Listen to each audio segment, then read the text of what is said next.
Welcome to The Prisoner's Dilemma, the show where we watch and talk about the 1960s TV show The Prisoner. I'm Brendan, and with me is my enigmatic captor, Matthew. That's me, the enigmatic captor, Matthew Gusdile. Why do you have me trapped inside this podcast with you? Well, for years now, I've been trying to get you to get on a recording with me and talk about The Prisoner. I think the real answer here is that we both heard a Prisoner podcast and said that it was bad. Said that we're not going to say which one. There have been a lot of them. Believe it or not, other people have tried to talk critically about The Prisoner before. So there was some good, some that are difficult to get access to, some that are no longer available because of the way that time works. But there was a particular one, and I'm not going to call them out, but they know who they are. And we know they're listening. And we know that they are listening, and they're crying. They're crying so loud. But, you and I are, we're similar in many ways. But one of the ways in which we are similar is that we are often motivated by spite. That's absolutely true. We are... What a way to start a show. Uh-huh. I appreciate... We're both interested in strange objects. 100%. We both like things that are maybe difficult to get your head around, things that are artifacts of their time in a lot of ways. Mm-hmm. And I think I'm right in saying that you had seen The Prisoner long before I had. Oh, yeah, for sure. But I'm fairly sure I recommended it to you. Yeah, that's almost certainly the case.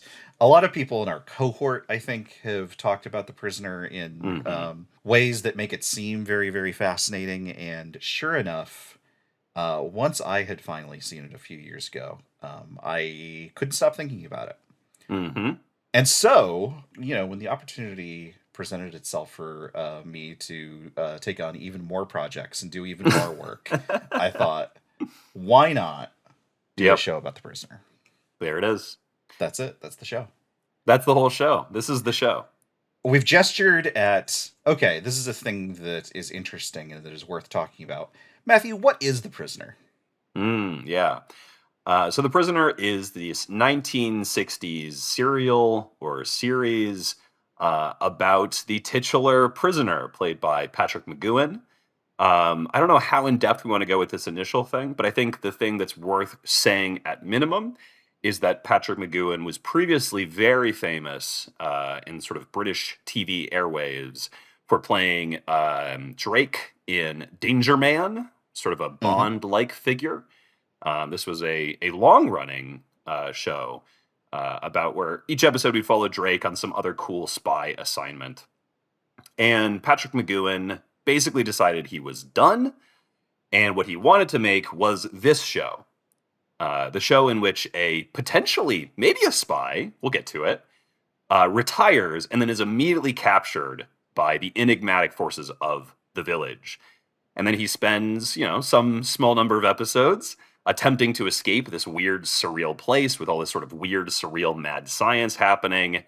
And in so doing, we get all these really interesting themes about the individual versus society and what it means to be a person and so on and so forth. Yeah, I think we're going to talk a lot about Patrick McGoohan as a person and as a creator as the show goes on. I mean, in many ways, that is what the podcast is about. Because this is very much his creation, right? He is the leading man. He writes some of the scripts. He directs a few of the episodes, sometimes under pseudonyms. But it is impossible to have the show without him. It is the thing that he made because he went to head of ITC Productions at the time, Lou Grade, now Lord Lou Grade. Actually might be dead now. Let me double check that. Is Lou Grade dead? Hey Siri, is Lou Grade dead? I think everybody is dead who was involved in this show. It's true. I mean, that's not because of the show, but they are dead. They are dead is the thing. Patrick had them all swear a blood oath to kill themselves at the end of recording. That's okay. Went to the head of ITC Productions, Lou Grade, who was he's listed in a way on Wikipedia that I aspire to, which is as an impresario. If only I were an impresario. I sure hope that whatever database persists after my death takes the care to describe me as an impresario. Um, well, it was a money man in the business Mm. of Yeah, like a uh, TV perf- producer, basically. a TV producer who had his eye on things that could make a lot of money. This is in the tail end of the British invasion. Yep. There were lots and lots of shows being made in Britain and sold in America. Yep. And Lou Grade was really, really good at keeping a hold of stars that he knew were going to pull in audiences. And he did Mm-hmm. that by basically letting them indulge Mm-hmm. in in their own projects if they so Mm-hmm. demanded. He was very, very willing to basically let people do what they wanted if it meant that they would continue making content for him. Yeah, and in particular though, this is not like a no strings attached kind of relationship, right? The He did have some demands on the creation of The Prisoner, which shaped what it was. Totally. For one thing, McGoohan only wanted to make 7 episodes of the thing to begin with, which is not, Mm-hmm. even in those days, a full television series. They eventually Yep. made 17. Mm-hmm. There's 17 episodes all totaled. We'll be watching them in an order that is not the order that they were produced in. Um, but to go back to McGoohan really quick, Mm-hmm. he, as you had said, had been on TV as a spy for a long time and had been Yep. very accustomed to doing a lot of these shows in what was called the Kiss Kiss Bang Bang genre. A lot of just like James Bond, globe-trotting stuff where you go on missions. You're Mm-hmm. fighting, this is in the midst of the Cold War, so you're usually fighting Eastern Bloc Yep. adversaries and their allies. Mm-hmm.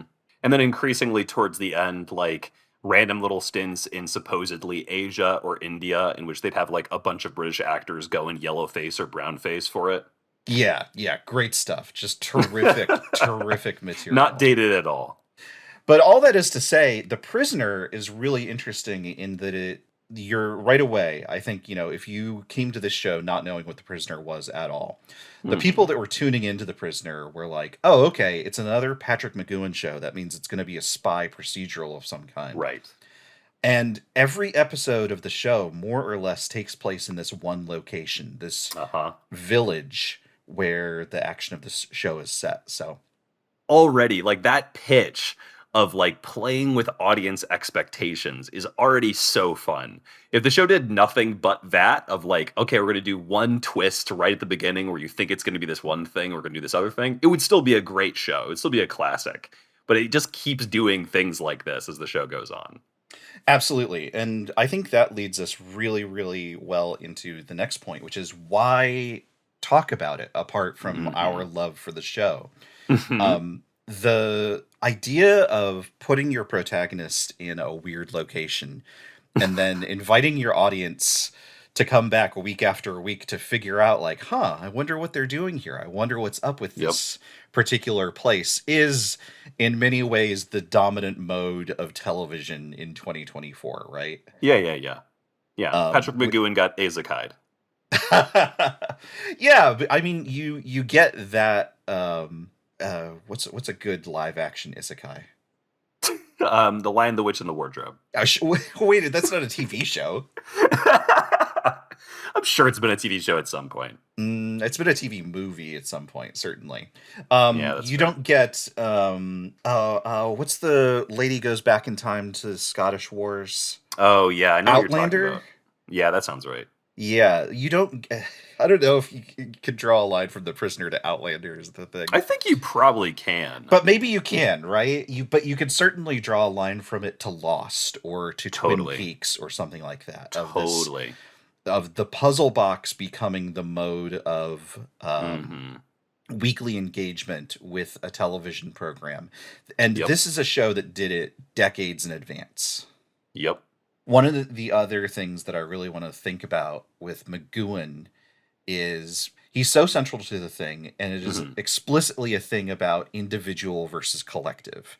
It Sure. is a show, as we will discuss, is very much about my will is my own. I can do whatever I want, and any attempt to hamper my freedom Mm-hmm. is intolerable. Totally. And it is impossible to separate the character in the show saying that from the man creating the show, when we have on record a lot of interesting reports of what he was like to work with Totally. as a creator with a vision, right? As someone who Right. very clearly had a very specific idea of how things ought to be. And if he Right. didn't get his way, or if something wasn't precisely the way that it ought to be, Hmm. um, or he had a different idea than what someone else was bringing to the table, could be Yep. difficult to work with in Hmm. sometimes explosive ways. Right. So we'll talk about that, I'm sure. Totally. I do think, though, you earlier were talking about like, well, why should we talk about this? And you're totally right that it's like individual versus society. But the show is also really about like privacy, right? Yes, absolutely. Um, in an era like just at the cusp of, in the information age, where like Hmm. privacy was not really a thing anymore. And it's really interesting coming from Patrick McGoohan, right?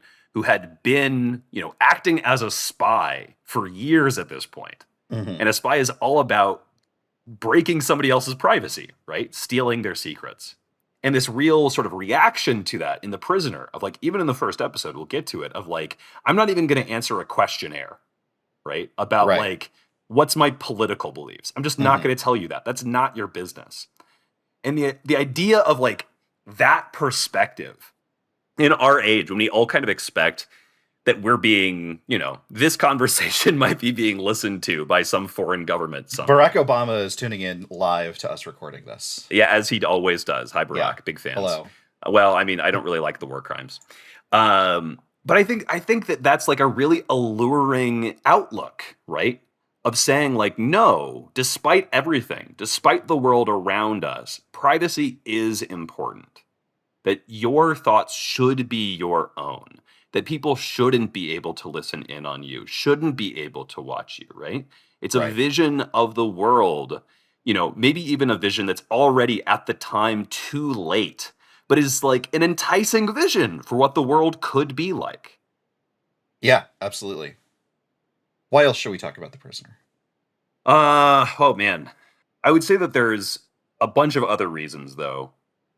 First of all, despite all his flaws that we'll get to, Patrick McGoohan is just such an incredibly charismatic actor. The It's way he true. can like chew up scenery, the way he can like get really loud and really quiet, right? He's just incredible to watch. He's like a caged beast most of the time. Yeah, routinely described as a panther-like in his Hmm. attitude on camera. Yeah, for sure. So he's just a joy to watch. The individual episodes, while there's some highs and some lows, they're genuinely fun adventure stories. Like each one is like a fairly fun, self-contained adventure story.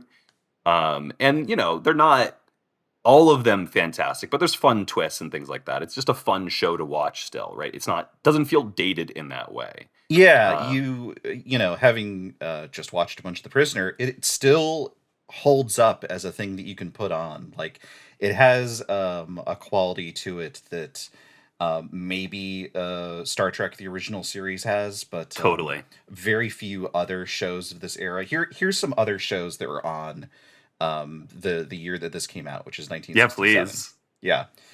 Lost in Space, Oh yeah, sure. the Adam West Batman, Oh, incredible. Yeah. the Monkeys, Sure. Yeah. the Avengers, which is probably the other Spy craft big one. BBC spycraft show. Yeah, not Marvel's The Avengers. No, no, no, no, no. This is Emma Peel and Jude Law's character. Right. Um, Ed Sullivan was still on the air. Um, Sure. Gunsmoke was in its 12th season, Oh my god. and it was the year of the first ever color broadcast of F1 racing.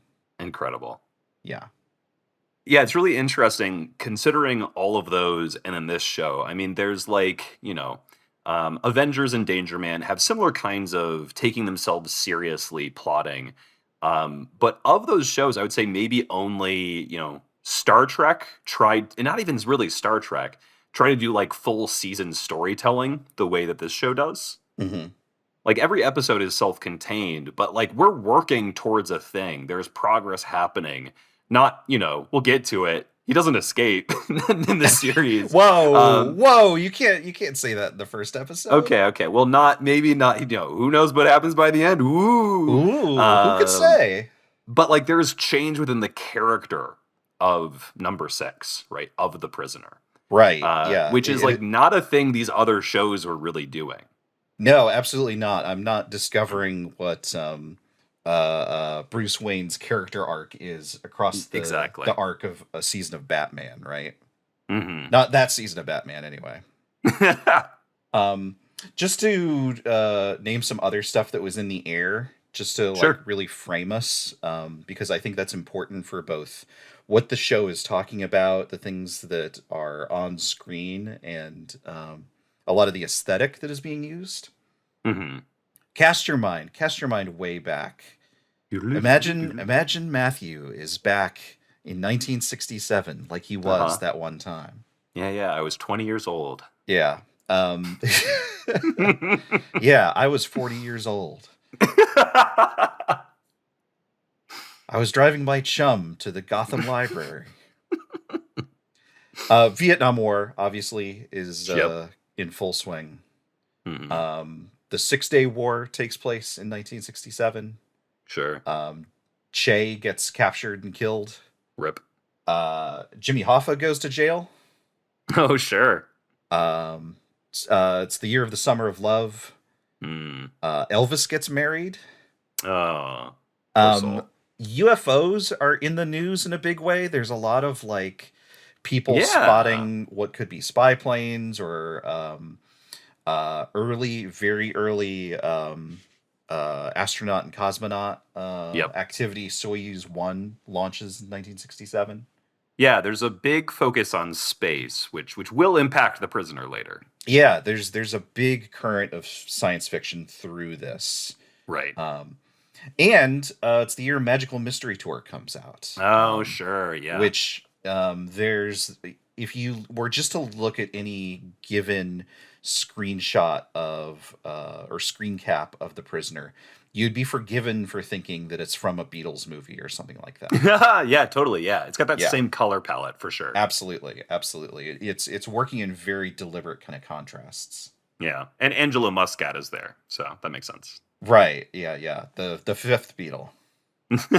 He was the butler and also was uncredited on Magical Mystery Tour and a bunch of other stuff. I believe it. So we're going to be watching episode by episode. We might watch some other stuff along the way. We'll get to that as we get to it. But we're going to be spending an episode per episode of the original series. Mm-hmm. You might want to watch the series along with us. Yeah. It is entirely available on YouTube as of right now.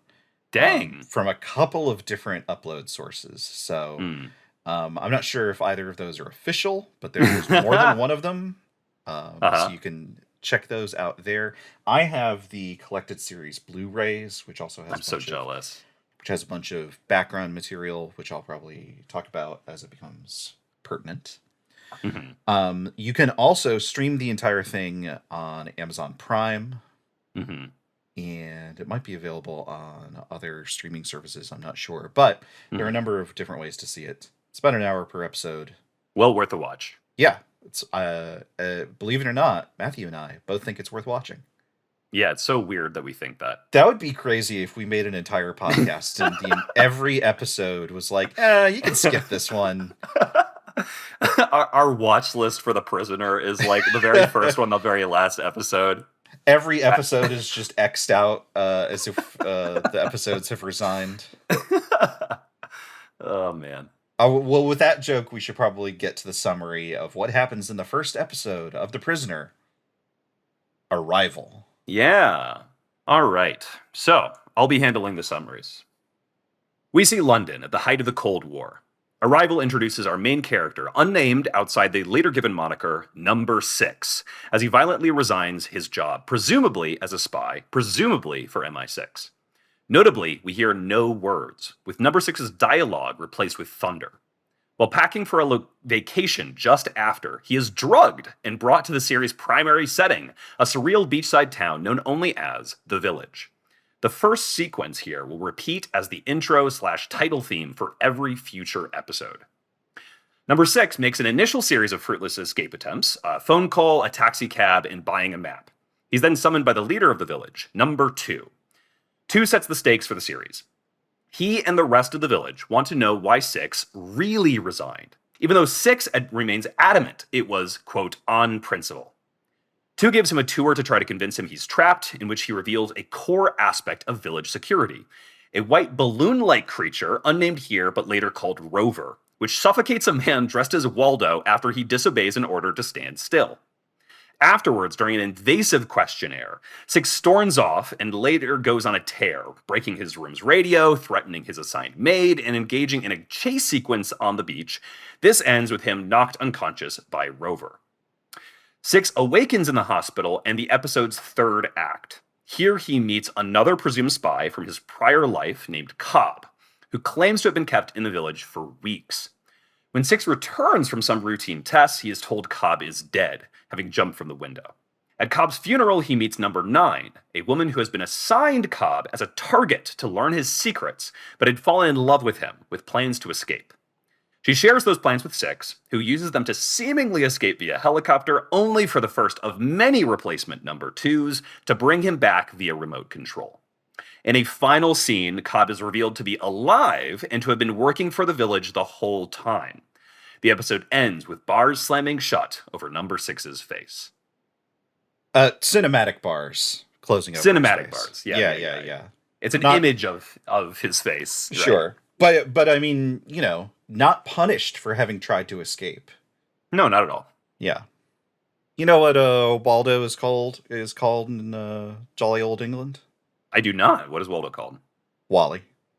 Wally. Now everything makes sense. Actually, I think maybe he's originally British. So It might be that his name is really Wally and we call him Waldo over here. That's so weird. But that is the key to understanding the whole series, so it's important that we said it. Yeah, it's essential. Walls like a village, trapping you. Wow, that's it. That's the key. Makes you think. That's the codex to the whole thing.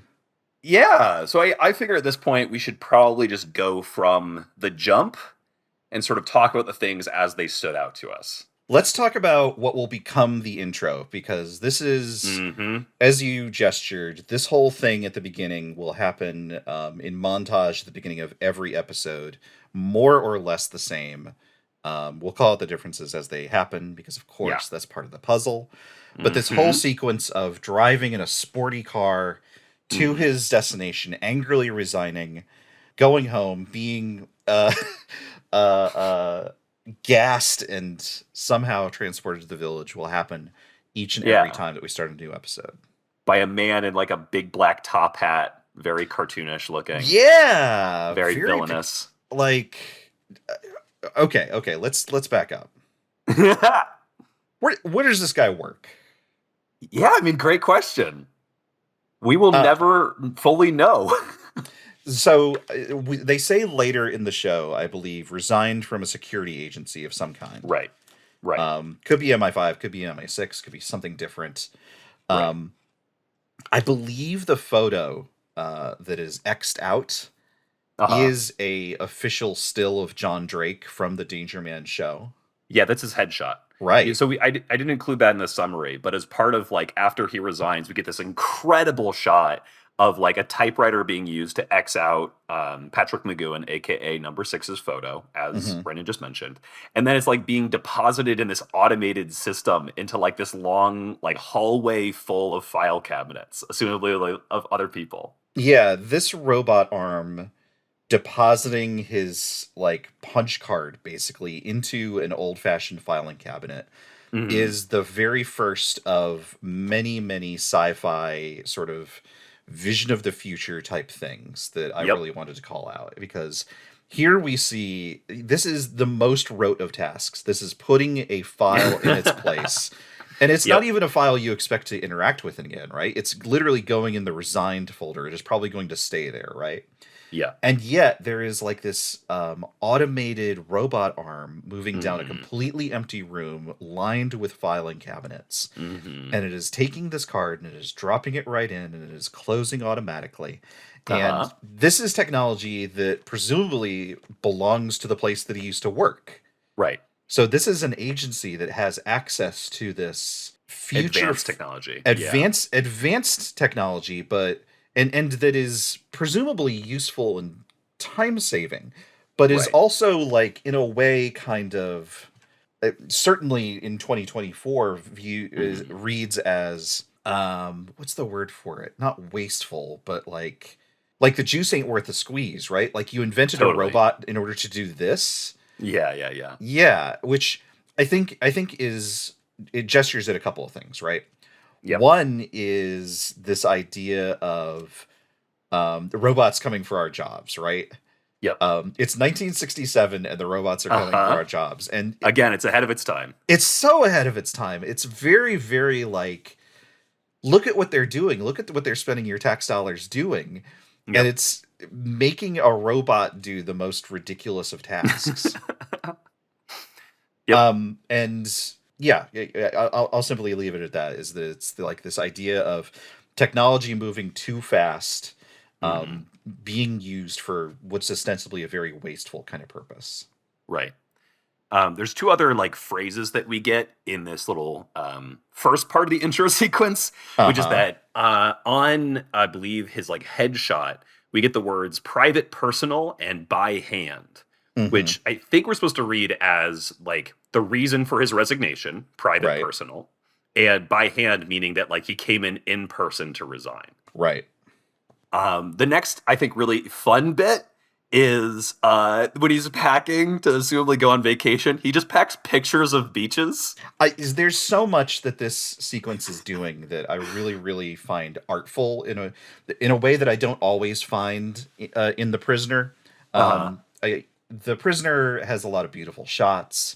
Oh yeah. It uses at least in this episode, a very frenetic kind of camera work that Oh yeah. had just started becoming really fashionable with A Hard Day's Night, Hmm. um, and does a lot to convey like a sense of motion and action. But the pacing and the timing here in this intro, which again does not have any voiceover or anything until it Right. gets basically wrapped up, Hmm. um, is very like it's using thunder instead of him Yep. explaining himself. It's using the punches of the typewriter. And Hmm. yes, it's very silly that he has like little pictures of the island destination that he's going, but that Uh does huh. tell us he has an idea of where he's going, and I think that Yeah. Yeah. works in a Yeah. really nice way. No, it's communicative, right? It Hmm. works. And it's in like this whole thing, right, is high drama, gestural, almost operatic, right? Like Absolutely. the He's being followed by an intimidating black car, or exactly. and we know that he's being followed even though he doesn't realize it. Yep. And when he when he goes unconscious because like the guy has some sort of weird again like sci-fi spy nonsense tool to Right. like have a cane that also shoots gas out of it that will Through a gas him in his room keyhole. through a keyhole. It rules. Like the way he goes unconscious, we get this like beautiful close up his face as he sort of like mimes slowly going unconscious and falls back on like a couch. Hmm. The next bit, when he wakes up, right, we get this sort of like almost dreamy view of the village at first. And then immediately it snaps into like that same frenetic pace as we're sort of in the head of number six. And he's like, oh God, where is this place? What am I doing? Dashing all around the place, quick shots of all this surreal scenery. It's fantastic. Let's talk a little bit about the scenery because Uh huh. as in the immortal words of Sex and the City, the location is really the fifth character. Or the second character, as it would be. Well, that's number two. Yeah, oh yeah, true. Well, we'll Oh, get it's to even that. called We'll number get two. to that. This is Port Marion. Yep. It is not called that in the show. They kept Nope. the filming location very, very secret as they were putting everything together. But it is Hmm. a seaside village in the north of Wales Hmm. that Resort town. a resort town that oh, I have his name here. You don't have his name, do you? I don't know who you're talking about. Are you maybe talking about like the guy who made it? Yes. Sir Chloe William Ellis, I guess is how That's you would it, say that. Sir Chloe Williams Ellis, Yes. who had the money and the, the location in the north of Wales, I guess, Uh to huh. make his own quasi Mediterranean seaside destination Yep. based on the Italian seaside villages like Portofino that he really liked, Uh huh. I guess. So made his own because that's the Yeah. thing Yeah. you can Yeah. spend money on if you're that kind of guy. Uh huh. Yeah, But what it leads to is this wild look of the place, right? Because right, they're trying to appear Mediterranean, but they're using all like local building materials to do it. right. So it ends up looking like nothing else. It's like if Dr. Seuss invented a resort town. Yeah, like you can't escape from the fact that this is the coast in the north of Wales, which is not what the Right. coast of Italy looks like. And so you have all these weird Baroque buildings, these Mhm. Greek statues, Mhm. these strange colors, these interesting little paths. You know what it reminds me of? It reminds me of the island in Mist, Oh, sure. where Yeah. just all the buildings don't make any sense and they're all crammed next to each other. Totally. And what you get in the show is this really bizarre place that you can't look at and identify, oh, I'm in Scotland or oh, I'm in Right. Yeah, Germany or totally. something like that. Instead, you're just in a location and Right. you have this dizzying sensation like our main character has. Yeah, yeah. I think it's that sort of parallel between the character and the audience that works so well with this setting because the audience also can't place it, right? If Right, this was filmed in Italy in a Mediterranean resort town, everyone would go, oh, okay, yeah, yeah, I know where that is. But right. like this doesn't look like it's from anywhere. And that is difficult for us as an audience to place it, but it also means that for the character, it becomes really difficult to place. He has no idea where he is. And this is a guy who, assumably, has been all over the world. Right. And again, this is in the midst of the Cold War. So where you are Hmm. in Europe at any given point in time is very, very important if you're in that Hmm. kind of industry, right? Yeah. So I think we managed to make it out of the intro. I think so. I have the first of several fan readings, none of which I'm going to endorse, that I wanted to bring up here. And this is a fan reading that can just be read from the information we have in this first episode, but I think it's fun to talk about here because then we can come back to it. Just to be explicit, by fan reading you mean like Theory. people, yeah, people looking at the show the same way that we are, trying to figure out what it's all about. Exactly. Because believe it or not, people have been trying to figure out what the show is about ever since it came out. Yep, it's been a long time. Yeah. And we're going to introduce many of these as we go through. Both of us spent the time to sort of dig through some related material to The Prisoner, and I've been following it along for decades at this point. So this first reading is an interesting one, which is that number six resigned from his job because he had originally come up with the concept of the village, and he found out it was real. Say more.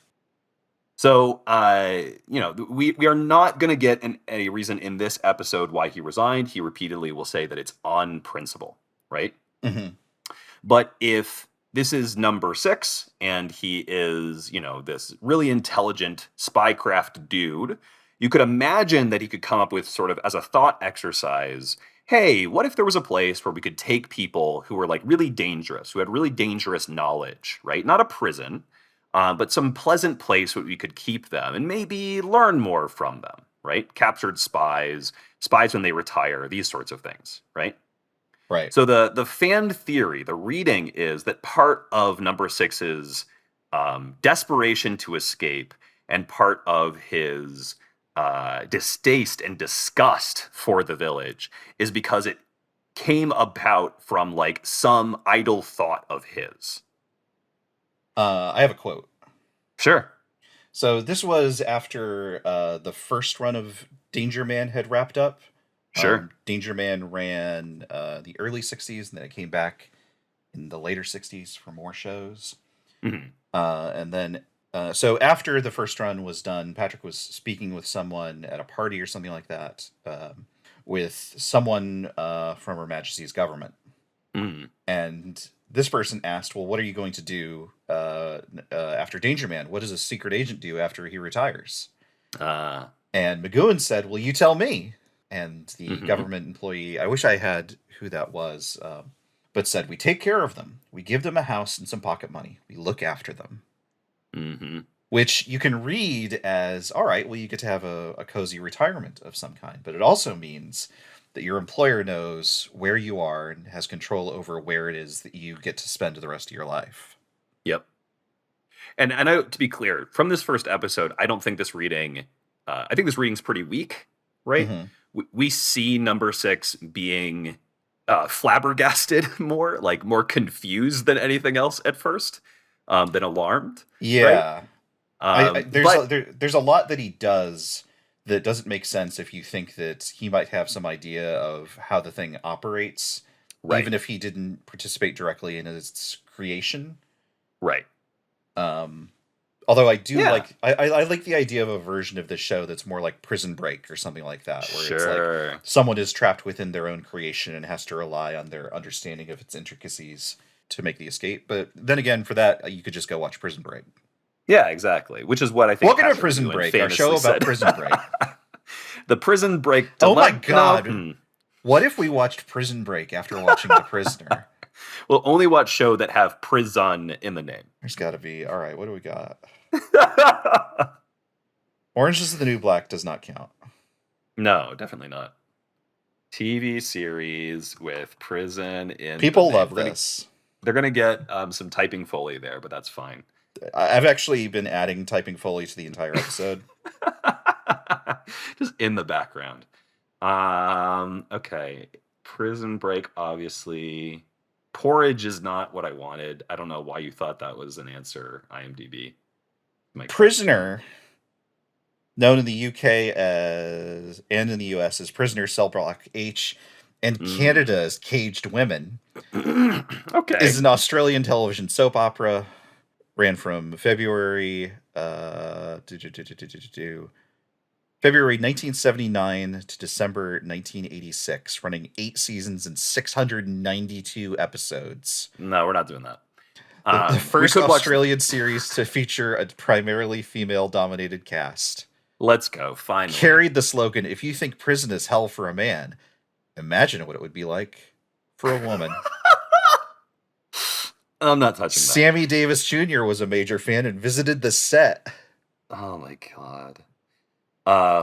We could watch the terrible Prisoner remake that they did. We've already got that on our slate. Yeah. As a potential. As a potential, yeah. We're not gonna agree to anything at this point.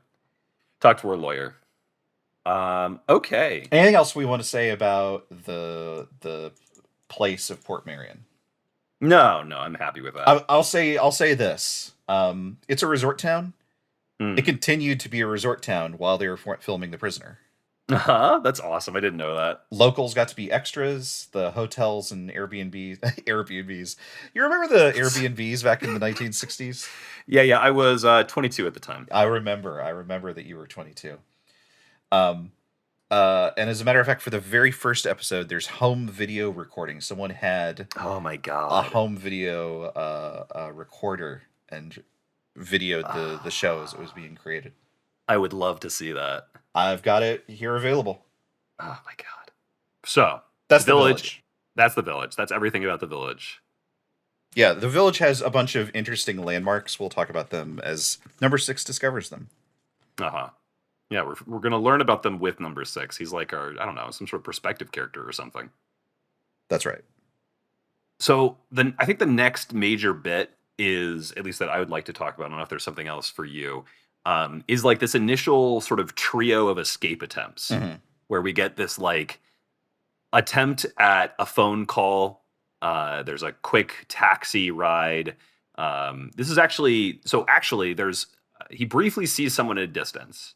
I don't know who that is. I don't think we ever learn who that is. Yeah, he's very alone right here at the very beginning. There's some really astonishing wide shots where he's basically in this village, and he might be here completely by himself from the establishing shots, but he's racing around. He's trying to figure out where he is. He's desperately looking for other people. Right. And on a rewatch, we know that like this is a fully populated village. Right. And so it demonstrates the control that the people who control the village have, right, Hmm. over its population to be like, okay, we've got a new person coming, really important person. We want everybody to just like basically hide. Just, yeah, stay home until you get the all clear.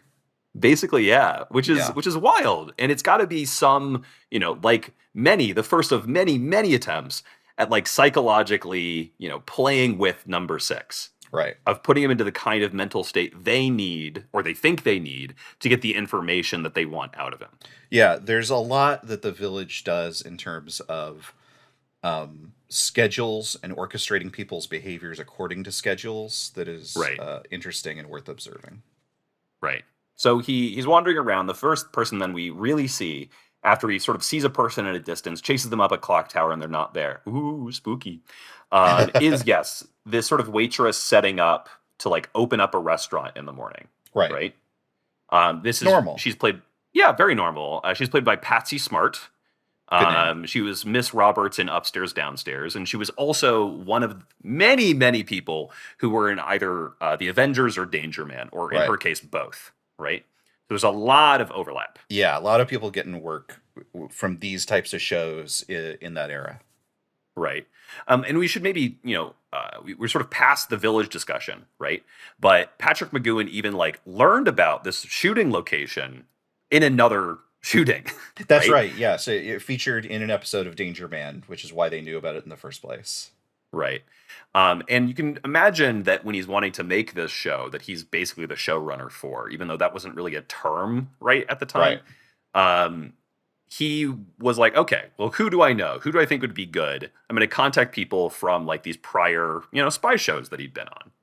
Yeah, a lot of folks carry over from Danger Man. This was written by. So this particular episode, there's a lot of writers and a lot of directors on each of these things. This one is written by David Tomblin, who is maybe the most prolific first assistant director of all time. Worked on Return of the Jedi, worked on Superman, worked on a ton of different stuff. But he and George Markstein collaborated on the script for this episode. George Markstein was a story editor on Danger Man. Was a script editor for the first 13 episodes of The Prisoner. Right. And she, yes, points him to the phone. She's wearing a pin. She is number 104, according to this pin. Notably, Patrick McGoohan's character will later have a pin that says number 6 on it. Does not have it yet. Right. He's just wearing this like all black suit, right? So he's very sort of representational, almost like a character of a person. He's like a silhouette of a person, an everyman. So, okay. So he gets pointed to the phones. He goes to the phones. This is when we get this voiceover. So he attempts to make this phone call. We hear somebody over the line. Talk about this phone. Oh, the phone is incredible. We've got an image. Yeah, please, you. Cordless. Cordless, yeah, that's new. When did cordless phones get invented? I don't know. I'm going to fail this test. All right. When were cordless phones invented? 1956. Okay. But probably not popularized. Not commercially available until 1980. Mm-hmm. This is 1967. Right. He picks this thing up and he looks at it and he's like, what the hell? But he still recognizes it as a phone, right? Right. Yeah. Well, because it's shaped mostly like a phone. It's sort of like a weird curved L, basically. This is hand in hand with all of the weird spy stuff that has been going on, right? Totally. Not by going on, I mean also in Danger Man, also in the other shows of its ilk. Weird phones, weird ways of like demonstrating technology by changing everyday objects. Right. And we hear her first voice, which is Fenella Fielding. She will voice, we'll not see her on screen, but she will voice basically all the technology in the village. And he calls for a taxi, right? Right. We get Barbara Yu Ling, who is the taxi driver, aka number 18. She gets up there and then she immediately speaks to him in English. He doesn't respond because he's sort of, again, so out of depth here. But then she tries French, right? Right. He gets in, they try to like go as far as, take me as far as you can, basically, even though she says she's only local. She keeps on saying. And she says, oh, we get all sorts here. I thought you might be Polish or a Czech, right? Right. Which is fascinating because at the Yeah, time, this is the other side of like the Iron Curtain, right? exactly. Yeah, and Uh, as you might have inferred from her name, this is a Singapore Chinese born mhm. actress. Yep. Driving a taxi in a show made in Britain. Yes. But again, in universe, who knows where it's supposed to be? Right, right. But like that particular casting, her Yes. gesturing at like, oh, you might be one of these sorts of things, and I wasn't sure Hmm. which, gestures at like this weird, like, where on earth am I atmosphere that Yep. this thing has. Yeah, and it would be nice if the casting remained so, multi-ethnic, multinational. It will not. Yeah. It's going to be an extremely white show. Yeah. Um, I think they wisely do that here at the very beginning of, the first episode, but right. definitely not as consistent as it might otherwise have been. Yeah, it would have been nice. So it's sort of this gestural notion of like, yeah, we have people from all over, even if in practice, basically everybody's from the UK. Uh-huh. So then, gets out, only gets to the edge of the village. She asks for some credits. He doesn't have any credits. She says, okay, pay me next time. And then she says, be seeing you. Mm-hmm. This is our first be seeing you, Brendan. It's true. If you know anything about The Prisoner, you've probably heard the expression "be seeing you." It's it is ubiquitous. Yes. It is something that McGoohan's character picks up on as like a particular mannerism, not just of this taxi driver, but of practically everyone else that he comes across Yep. as he continues throughout the village. Yep. And there's a gesture with it, right? Yeah. So you sort of like you have your hand in basically like an OK symbol, and then you sort Hmm. of like move it downwards, right? Right. Um, and you can read that in lots of ways. It's sort of evocative of an I, obviously, but Hmm. it's also evocative of a six, right? Oh, yes, it is. Yes, it is. And that's really interesting. We'll talk about this more as we go on, but I just wanted to call it out here. Yeah, I had definitely thought of it as almost like a microscope or maybe a telescope kind of Totally. embodiment of, not merely I will see you later, but I will continue seeing you. Yeah, yeah, yeah. I have this lens on you. Yeah, I will surveil you at all times. Yeah, it's fantastic. It's such Right. a clever little cultural thing they invented for this space. Yep. So he ends up in this shop where the shopkeep, who is being played by, I have this down, Dennis Shaw, who mostly played villains, who, again, Danger Man Avengers. That's going to be a classic through line. He's number 19. This is our first recurring character, besides the voice on the phone. Right. And when we first get into the shop, before number 19 sees number 6, he's speaking in Italian, I think. I think It's so. Italian or it's Maltese, maybe. I'm not entirely sure. Hmm. But as soon as he sees number 6, he drops it. And I think that's really interesting, given earlier the taxi driver trying to speak to him in French, right? Yeah, I think people don't necessarily all know about number 6, but everyone does seem to be aware that there's someone new that is here. Perhaps Right. gesturing again to that "stay in your homes until you get the all clear" kind of bulletin. Well, but there's this other thing too. We'll get back to this, so maybe we won't touch on it too much. But it's unclear at this point how many people are staff and how many people are also prisoners in the village. Yes. But the prisoner number 6 is not the only one for sure. That's textual in the show. We'll meet some more later. Yeah, there's a real quality to all of this that feels a little like being at Disney World before they've Uh opened the gates, huh. where, oh, these are the people who are employees of this place, Hmm. and who need to address me in character because that's the kind of gig that they have signed up for. Right, right, right. And just like Disney, some of those people are being held against their will. Right. But it's this really interesting bit where it's unclear if number 19, the shopkeeper, if he knows that number 6 is another prisoner. because number 6 doesn't come in with a pin. He doesn't have a number. That's true. And the only other people we see without numbers are staff. Very good, very good. So there's this moment of being like unsure, like, oh, I'm speaking Italian. I need to be speaking English in front of the people who run this place because like that's the thing that they want to be able to hear and understand. Yeah. You gestured at it a little bit before, but he's wearing all black at this point. He will change to an outfit that becomes basically his iconic outfit for most of the show, which is an outfit that is shared by his nemesis, that is shared by the people that are working against him, as opposed to the much more colorful parasol, And, the stuff that everyone else is wearing. The Wallies of the village. Yeah, so there's this, even in this moment, even in like what now, like the 3rd scene or something, past the intro, there's this interesting alignment of the people who own this place and operate this place with this guy. Right. Which again, like it feeds into this earlier reading I brought up. Yeah, there's definitely this feeling of wanting to bring McGoohan's character on board, or at least treat him as if he is already on board. Totally. So I think there's not much with his sort of early escape attempts at this point, right? There's he tries to get a map, it doesn't work. He asks for a bigger map, it doesn't work. It's kind of a gag.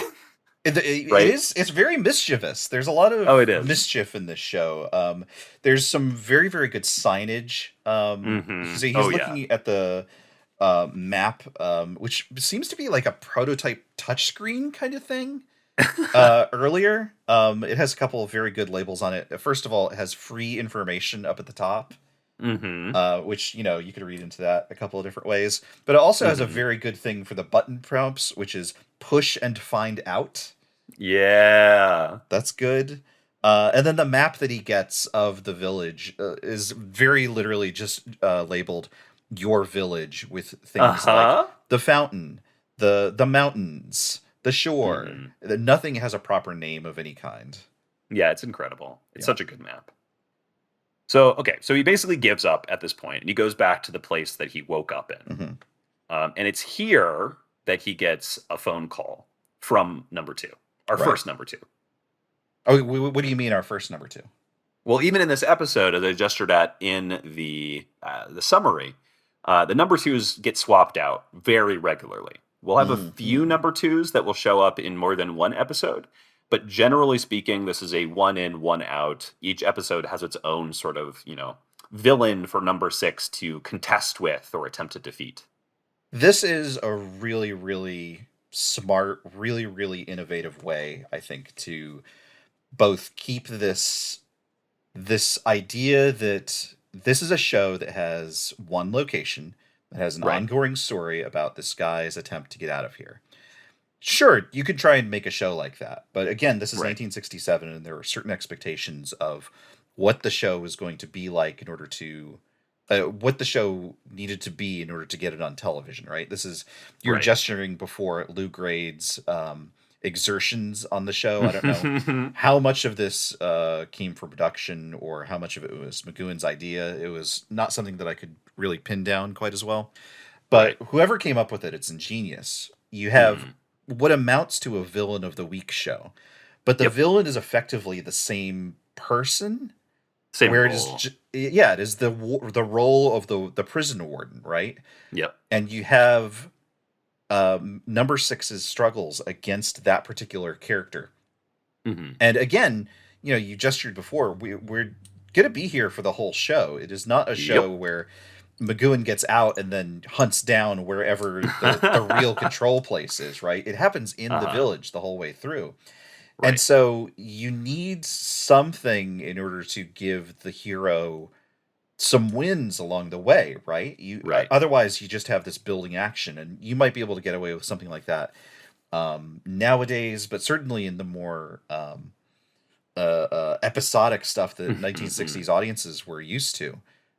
You needed to have a beginning, a middle, and an end that the hero could triumph against in these sorts of things. And this gives you this avenue to get a win against the bad guy, even if your overall progress is still stymied.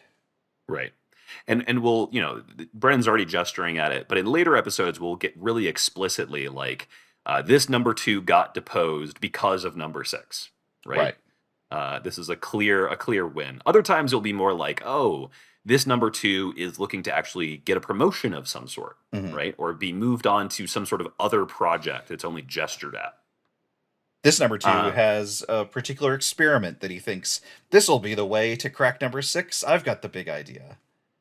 Or sometimes they don't even really care about number 6. Like there's number 2s that have completely other focuses, which is awesome. Anyway, so speaking of number 2, we number 6 gets summoned to this central location, this green dome that will become a common place that we go to throughout this series. Before we even meet our number 2, is this the first time we get the butler on screen? Yes, it is. So the control room is basically in number 2's quarters, and the butler lets number 6 in. Yes. Or that's almost true. The door opens automatically. Right. All doors in the village open automatically. That'll be important later. Again, technology being they did not have at the time. Technology they did not have at the time, but that is being used for what is arguably, a very vain purpose. Right. So we see Angelo Muscat, aka the butler. As I gestured at earlier, he's one of the few people who don't have a number, so he's just called the butler in the scripts. Angelo Muscat was an Oompa Loompa, uncredited, in Willy Wonka and the Chocolate Factory, was in Magical Mystery Tour. Well, to clarify, he was an actor. Yes, he was an actor. He was an actor. He was an actor. Oompa Loompa. He was. Yes. You're totally right. And so like he's been in all these things, and he doesn't speak at all through basically I think the whole run. But he has such an incredible like dour expression, and even as the number 2s change, he'll remain. So he's actually really integral to like give a consistent iconography or a consistent like visual representation of like the forces of the village. One of the very few recurring characters, one of the few characters in the village that don't seem to be necessarily on one side or the other, right? Right. He's a functionary. Is a functionary, but is not antagonistic to number 6 in the way that the cloying number 2s happen to be, right? Yeah, that's a great point. He feels almost like a referee. Like he's going to play by the rules of the game, right? Exactly. And now we meet our first number 2. We heard his voice earlier. This is Guy Dolman. He was probably best known as Count, I don't know how to say this name, Lippe, in Thunderball, the Bond film. Lippe, I guess. I don't know. Lippe. Lippe. Yeah.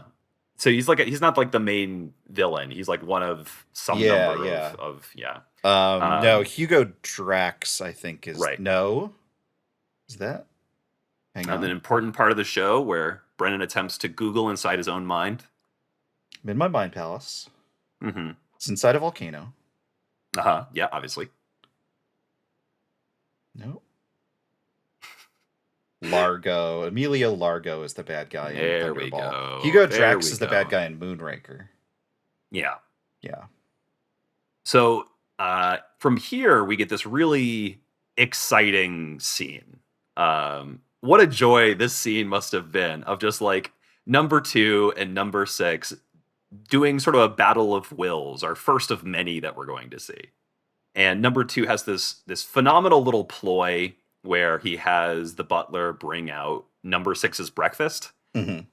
There's again this mischievous thing you mentioned of like he asks number 2 like, oh, how do you take your tea? How do you take your breakfast, etc. But he already knows the answer, and he's unveiling these things as number 2 or number 6 is giving the answer.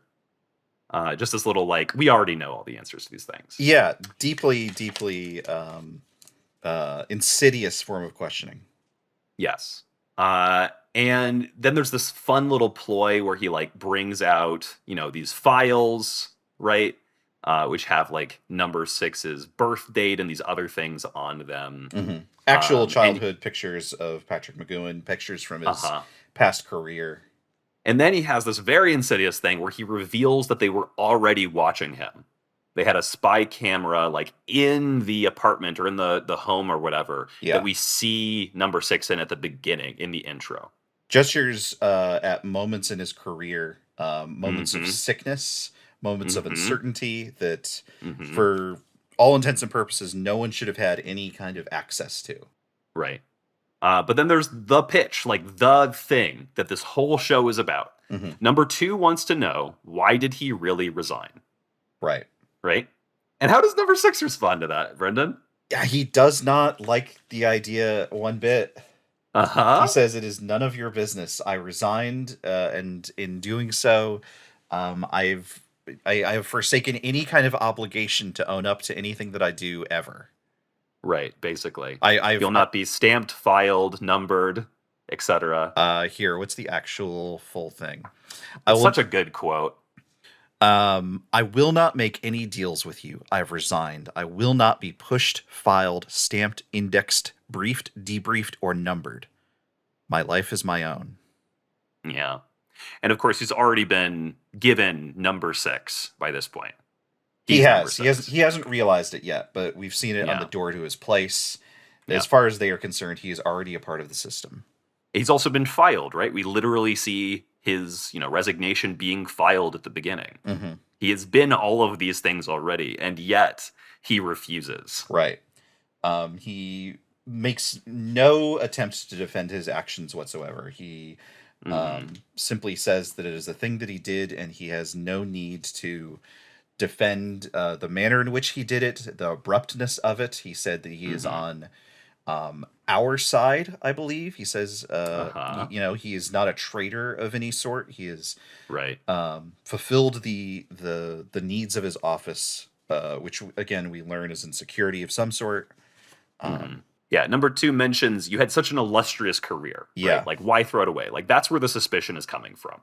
To resign out of the blue, right? And from their perspective, the village's perspective, who has like had him being watched like clearly for years. exactly. This was surprising in a way that was alarming, Right. and that meant that they had to bring him in. Number two says, "It is my job to check your motives." Hmm. And in making the pitch, says you may even be given a position of authority, Uh-huh. which suggests that he is not going to get to leave when he turns over this information. Is that his situation is going to become more comfortable. Right. Yeah, and there's a very like, oh, old boy, let's all just be chums Yeah. from this first number two, Let's don't right? make this hard. I can get what I want from you. It'll take a long time. It'll be very painful. Hmm. Let's just, and maybe, actually, I take that back. I don't think he is making overt threats just yet, No, no, not but at he all. makes it clear that there's a process, and Yep. if he forces him to go through with the process, then he will, and he can save himself a lot of trouble by just saying what it is right now. Right. But of course, he refuses. And number two, he basically takes the refusal in stride. Yeah. He says, "Okay, well, let me give you a tour, right? Before we get Let to me the show you tour, around the place." Oh, please. let's a couple of things before we get to the tour. Yep. One, in going to number two's place, we Mm. hear the Oh music. The yeah. music is terrifically rendered. There are a Ah, few so different good. takes done of the original theme song. If nothing else, please go. If you're not watching along with the show, and I get it, Hmm. I get it. But if you're not watching along with the show, please go look up the intro to the show because the opening Yes. theme is just terrific. And there's a bunch of really, really good incidental music as things go on. Most notably, in this particular instance, there is a version of "Pop Goes the Weasel" that Yeah. plays. This will be a thing that comes back over and over again, so I wanted to make sure we call it out. I'm not sure what it means Yeah. yet, but it definitely means something. Well, I think it's part of the general sort of like the sort of playful vibe that the village tries to give itself, Yeah. right? It's a very sort of like you've been brought to this storybook place, this almost childish place, right? Again, Uh, very Disney World, right? very Disney World. Yeah. Everything's colorful, everything's bright, Everything's right? just sort of nice. You can do whatever you like. You don't Yeah, have to really pay for your taxi ride. Don't worry about it. yeah. We've heard the announcement horn at least once by now. The Hmm. lady has gotten on the horn. This actually ties in with what I was talking about earlier with schedule and with Yep, routine. This is yep. Animal Crossing. This Say is more. this is Isabel getting on the horn when you first log Oh my into Animal god. Crossing and saying, "Thank you for coming back to the island. Today is a holiday. There will be fireworks at 3 o'clock. It's true. There's strawberry ice cream available." This is logging in and getting to see what there is to do with the day, how to spend your Yeah. time in a nice, pleasant, cozy way. If Vanilla Fielding had like lived long enough for it, she would be an incredible Isabel. Great, yeah. I'm willing this into the world. If only. I'm But using no, the no, like, uh-huh. I'm creating a 3D model of her like Tarkin and Leia in Rogue One. Oh, good. A Yeah. reference everyone can get behind. Everyone hated that. Couple other things before the tour. Yeah, please. Let's talk about this control room. Oh, it's beautiful. It's the most sci-fi Bond villain set. There's so much going on in this village. There's this weird Baroque Italian seaside stuff around Yes. town.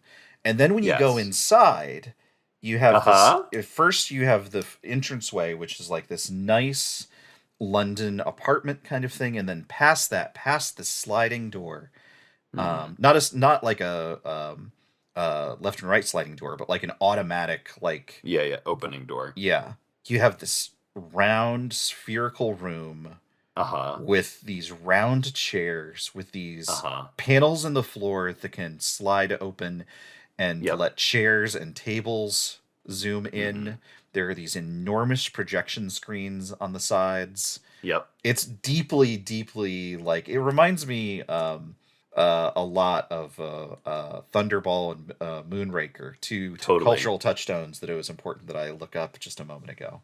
Uh-huh. It's very Bond villain, right? It's like the weird technological center from which this weird mastermind orchestrates their plans.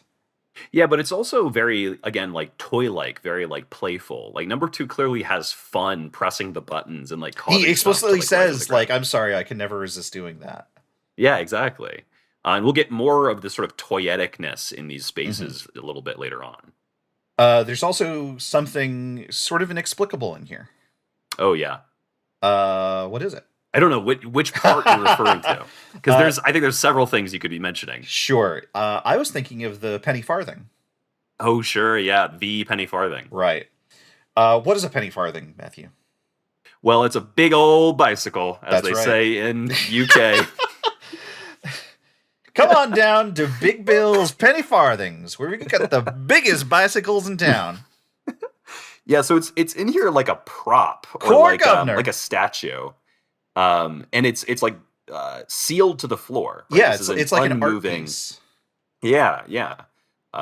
It's a bizarre thing, but it is a visual that we will see multiple times in terms of like the penny farthing held in place like this. Oh, we've seen it before on the number badges that people are wearing. Yep, and we'll see it in the end credits, right? Yep. We haven't mentioned it yet, but as part of the like publicity for the beginning of The Prisoner, they like had a showing of it for the press, in which afterwards McGoohan did like an interview where he was in like a prison cage with a penny farthing. In like a bizarre outfit, and the press could like ask him questions, and he just would respond with surreal nonsense. Great, good, legendary. What a guy! I can't, what a guy. What a guy. I have another quote here. This is on the subject of the penny farthing. This is McGoohan in an interview from '83. It brought images to my mind of a very elegant period.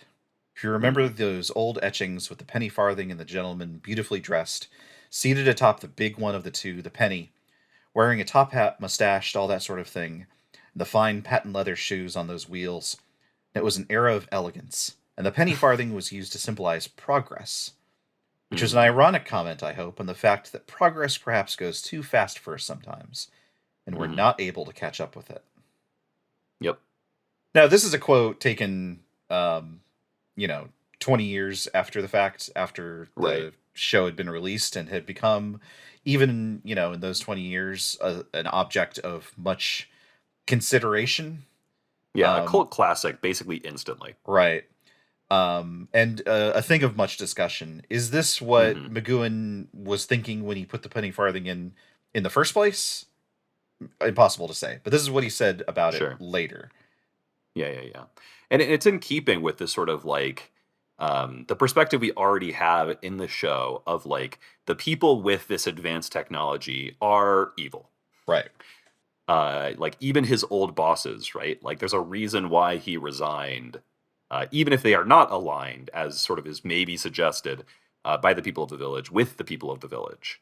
Any sort of advanced technology is in the hands of people that Patrick does not want us to align ourselves with. I think one of the things that really comes, I think one of the things that is really clear in the use of the penny farthing as this model for technology is that it is a symbol of technological progress that is also whimsical.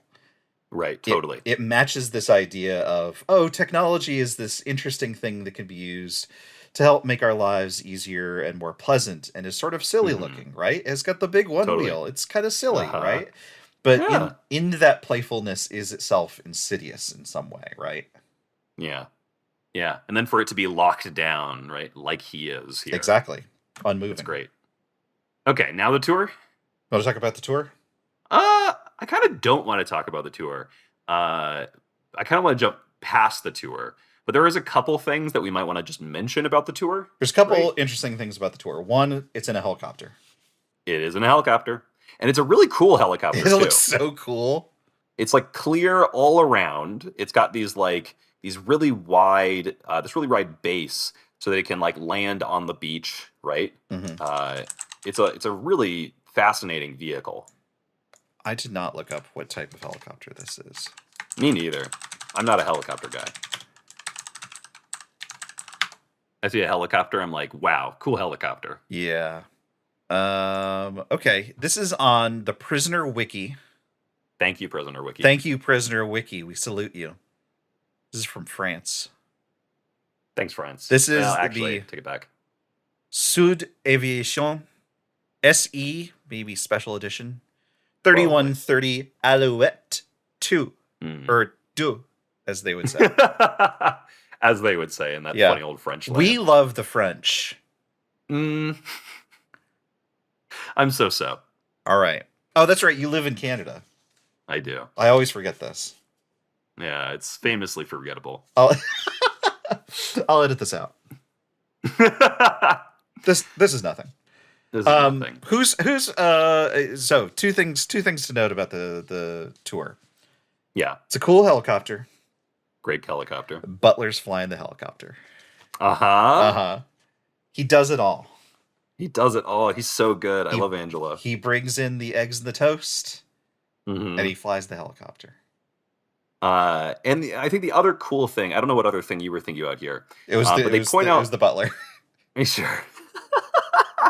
I was just going to point out that they talk about in the tour that they like have their own city council, basically.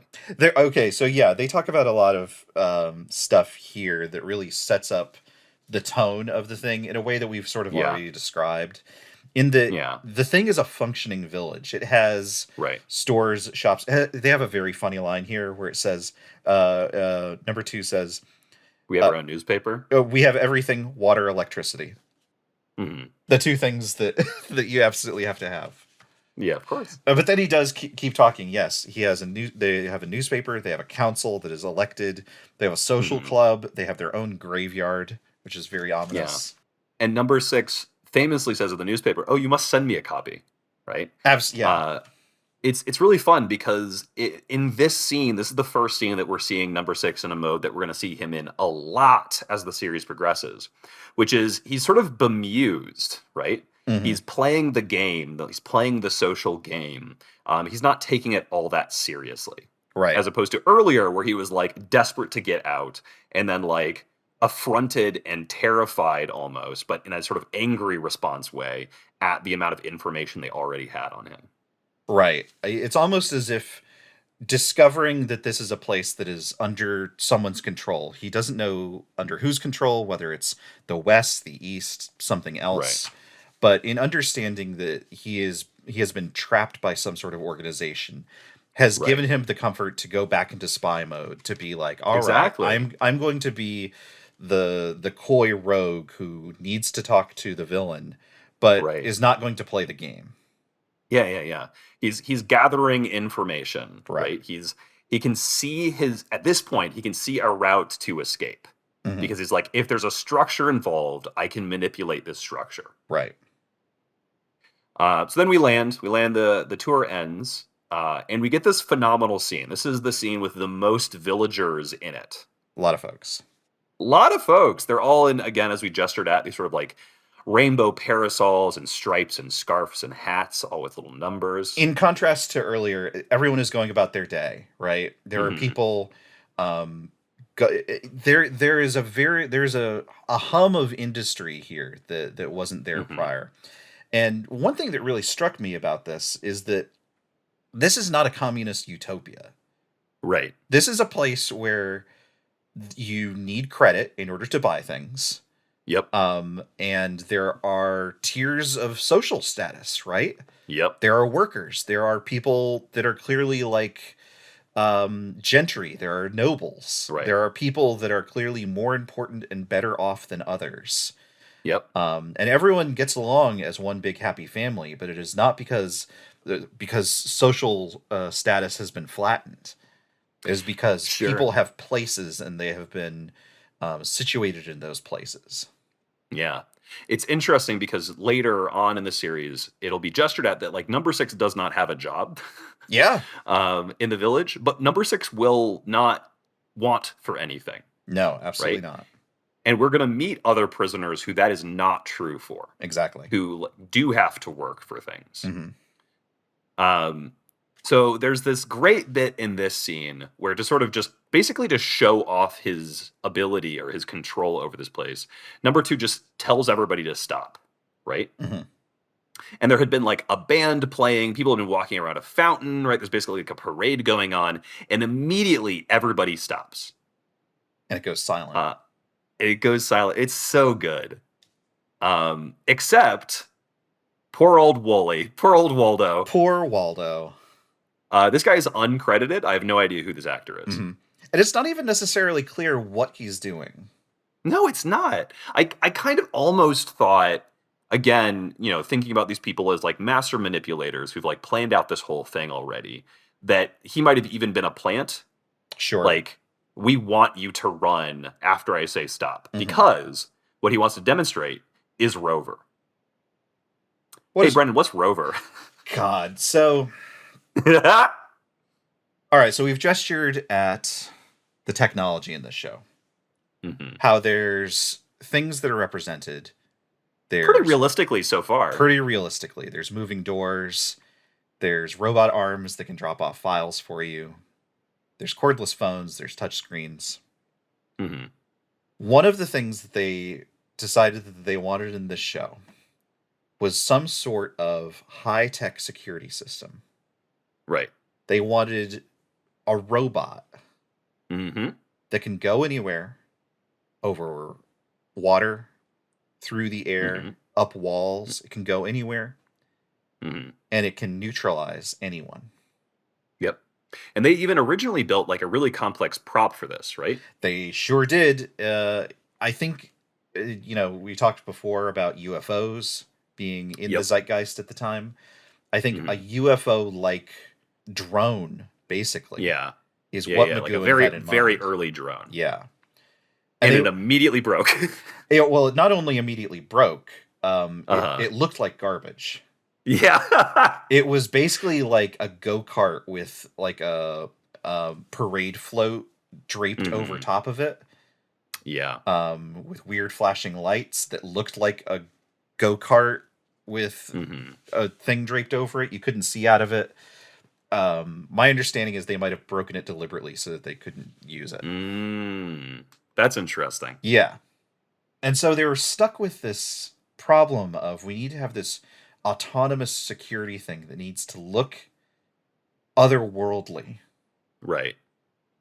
And through an interesting sort of quirk, they saw some weather balloons Yep. and realized that Under the right circumstances, you could have this strange white sphere Uh-huh. and attach a nylon thread to it such that you could move it exactly where you need it to move. And Yep. because if you pumped the exact right combination of hydrogen and oxygen into it so that it Right. was buoyant, but it wouldn't just fly away into the air, Right. that you would have this bizarre looking thing, this Yeah, like strange like sphere that you could drag along and that could hit things. That was, to be clear, yep. like a balloon bigger than a man. Oh yeah, yeah, yeah. But they also have lots of different rovers, right? This like white weather balloon, weird white orb. And so rover will also be different in size as they need it to be. Mm-hmm. It's not clear in the show if every time we see a rover, if it's a distinct entity, right? Right. It's not even like named, really. Not until Um, much later. Certainly not in this yeah. episode. And so it's not clear if this is like a class of things or if this is just an individual thing. But in this scene, all we see is that the fountain, there's been a fountain in the middle of the scene the whole time, sort of starts up again. And we see this like white balloon balanced on top of the fountain, which increases in size and then sort of bounds over to this running Waldo man and crushes him. We get this incredible shot where like the camera is filmed through the like nylon or latex or whatever it is that makes up this balloon surface as it like suffocates him. Yeah, it has this monastic choir and a droney scream attached to it. Uh-huh. It It's looks yeah. it is bizarre to witness. Yeah, it's almost like the T-Rex like roars in Jurassic Park. Yeah, yeah. Um I don't know if it holds up in 2024. I don't even know if it really held up in 1967, but it is definitely strange, and people play it pretty straight in the show as Oh, they're totally straight. this ball is a thing that you have to watch out for. Um, I think that really works. I'm a big fan of anytime you have a villainous thing or a scary thing, adding something that's a little bit silly to it. sure, I certainly think that's it fits with the mischievous nature of the whole thing. exactly right. Yeah. Like if this was themed like a little creature with sharp fangs, right? Like it just doesn't work. That's not what the vibe here Or is. a humanoid robot, perhaps. Oh, totally. That would not work at all. Yeah.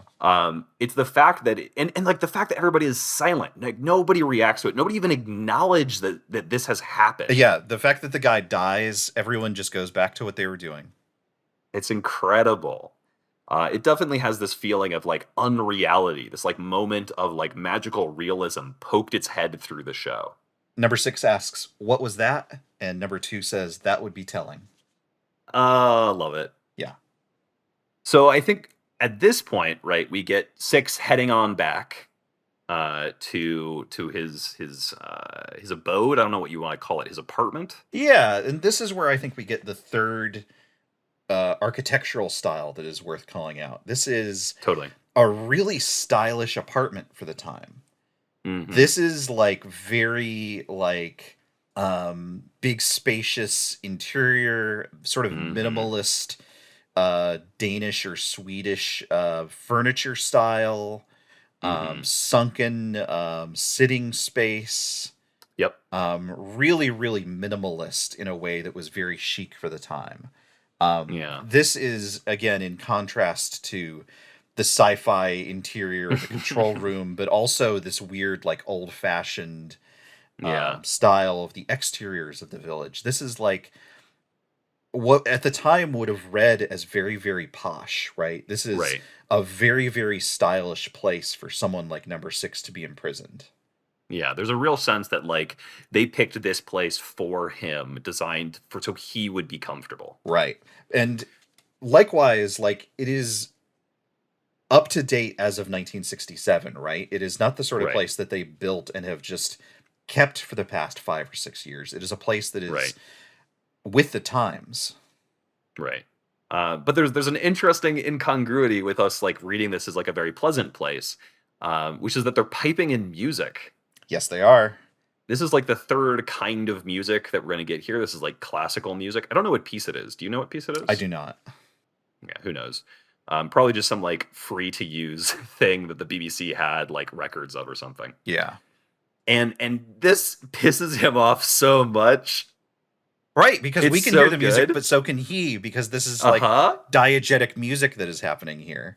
I know. Again, this is Disney World, right? This is you turn the Totally. corner in Adventureland, and there's music playing out of a rock or something like that. Right. And he gets so angry that he smashes up the speaker that he thinks it's coming out of, and the music is still playing. Uh-huh. And so he does all this ridiculous thing. He like looks at the cans in his kitchen. Like Hmm. he's just desperate to make the music stop. Yeah. He's shaking them. Get a shot of the control room, of course, monitoring his activities as he's listening to Hmm. each of the cans.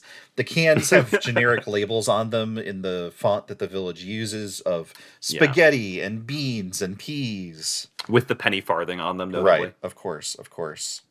And I think it's this point that we first see number 28, the supervisor. This is Is that right? in the control room, Oh, not that control room, not not the yet. headquarters, but the observation center. Got it. Yeah, yeah. This is the That makes place with the sense. big seesaw.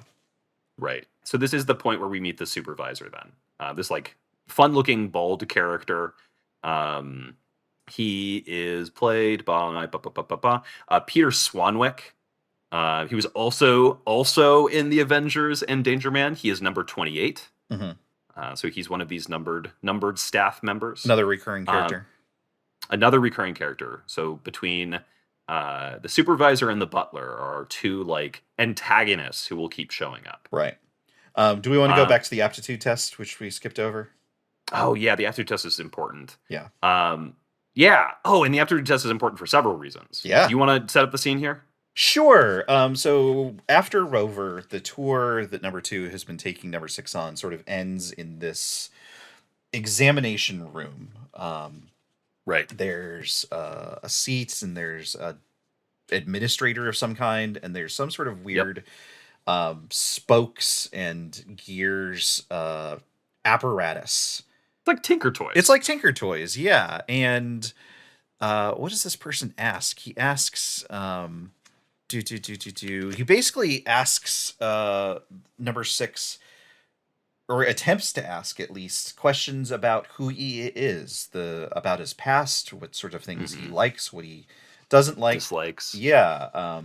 He asks what his aspirations are, and he's His playing. political beliefs. Well, finally he asks his political beliefs, and number six just trashes whatever this thing is. Right? His Tinker Toy set. It's Yeah, so sad. he He hits worked it. so hard on it. He hits it and knocks it off the thing, and stomps out of the room. He is not going to submit for any kind of questioning, no matter how innocuous it might seem.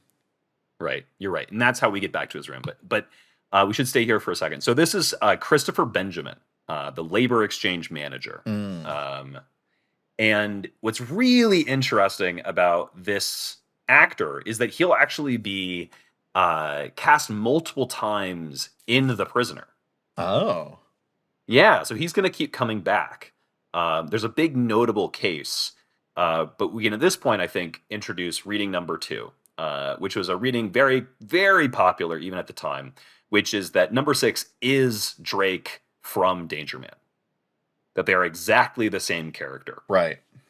That this was, the main character of Danger Man resigning, just as Patrick McGoohan resigned from that show, right? So that he would no longer make Danger Man, and going on to make The Prisoner, just as the character in the fiction is pulled into the village.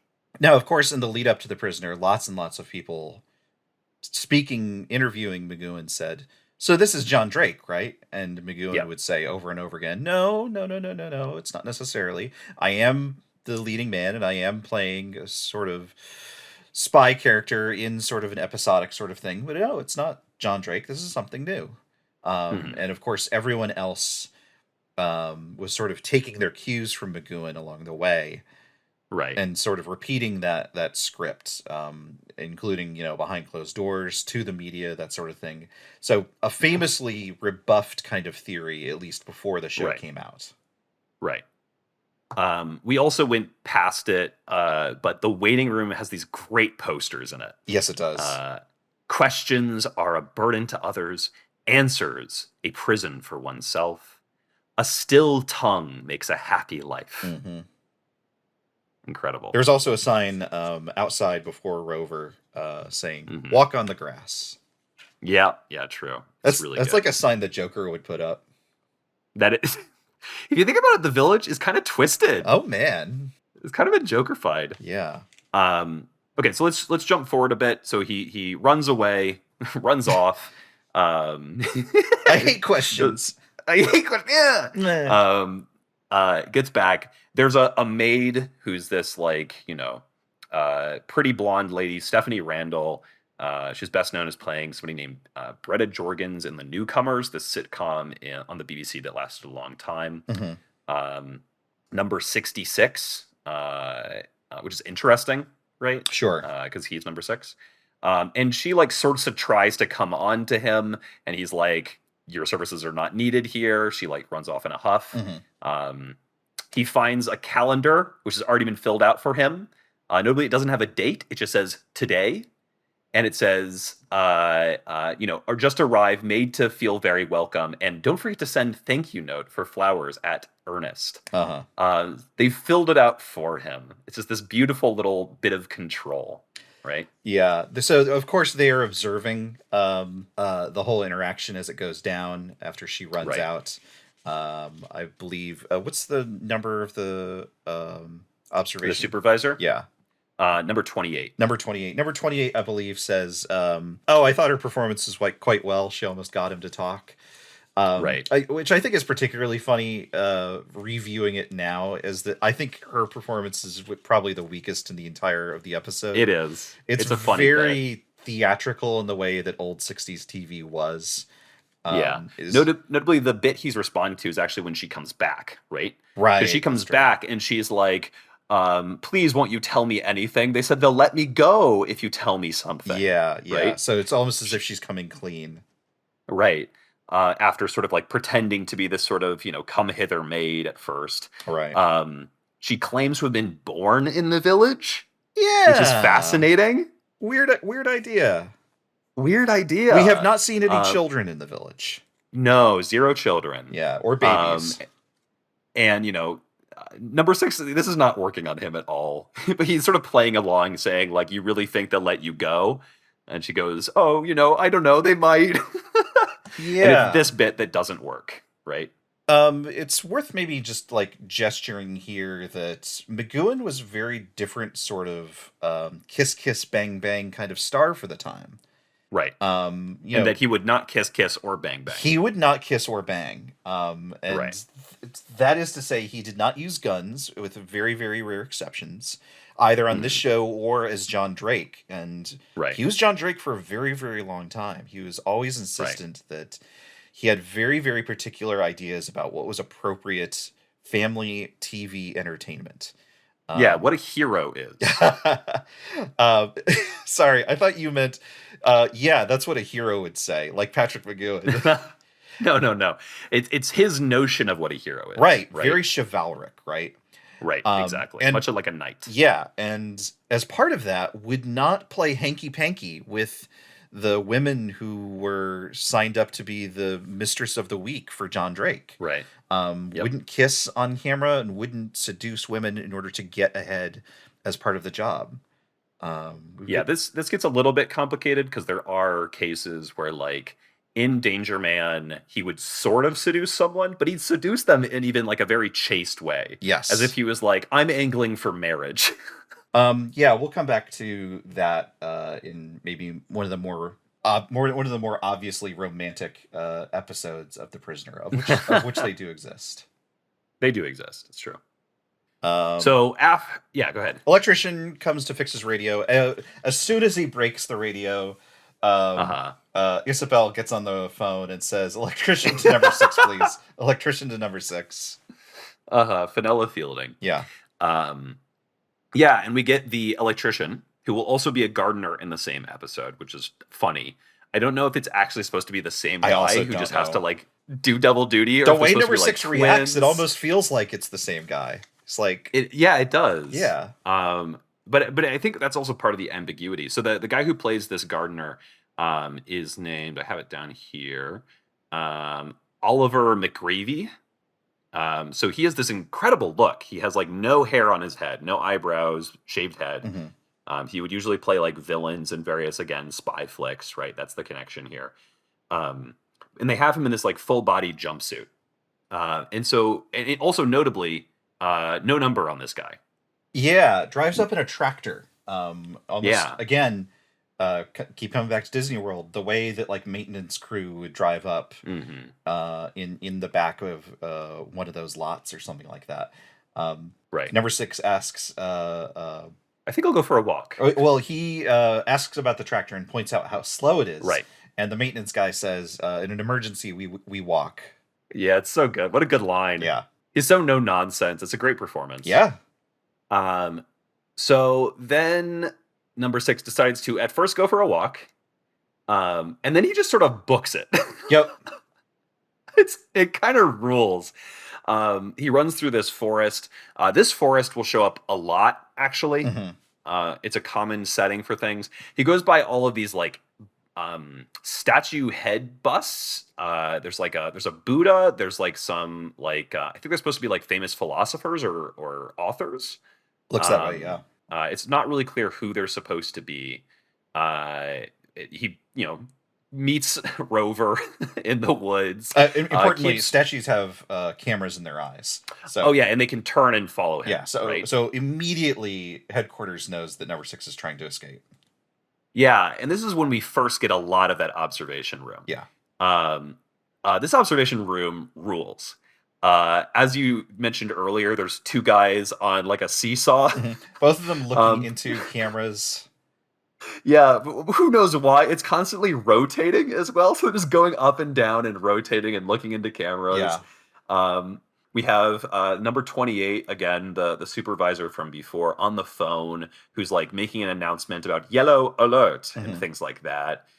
We see him right in projection from the cameras up on screen. It's incredible. He issues an alert specifically to post 14, by which I Right. think we can derive that there are at least 14 security outposts that Right. have what are basically goons situated at them, right?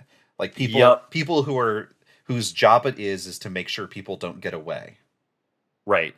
And at first they are, they're human goons in, again, this sort of like tractor or Jeep or almost like a golf cart, right? Right. Um Wearing and they like come the striped outfits that you'd expect mooks to be wearing.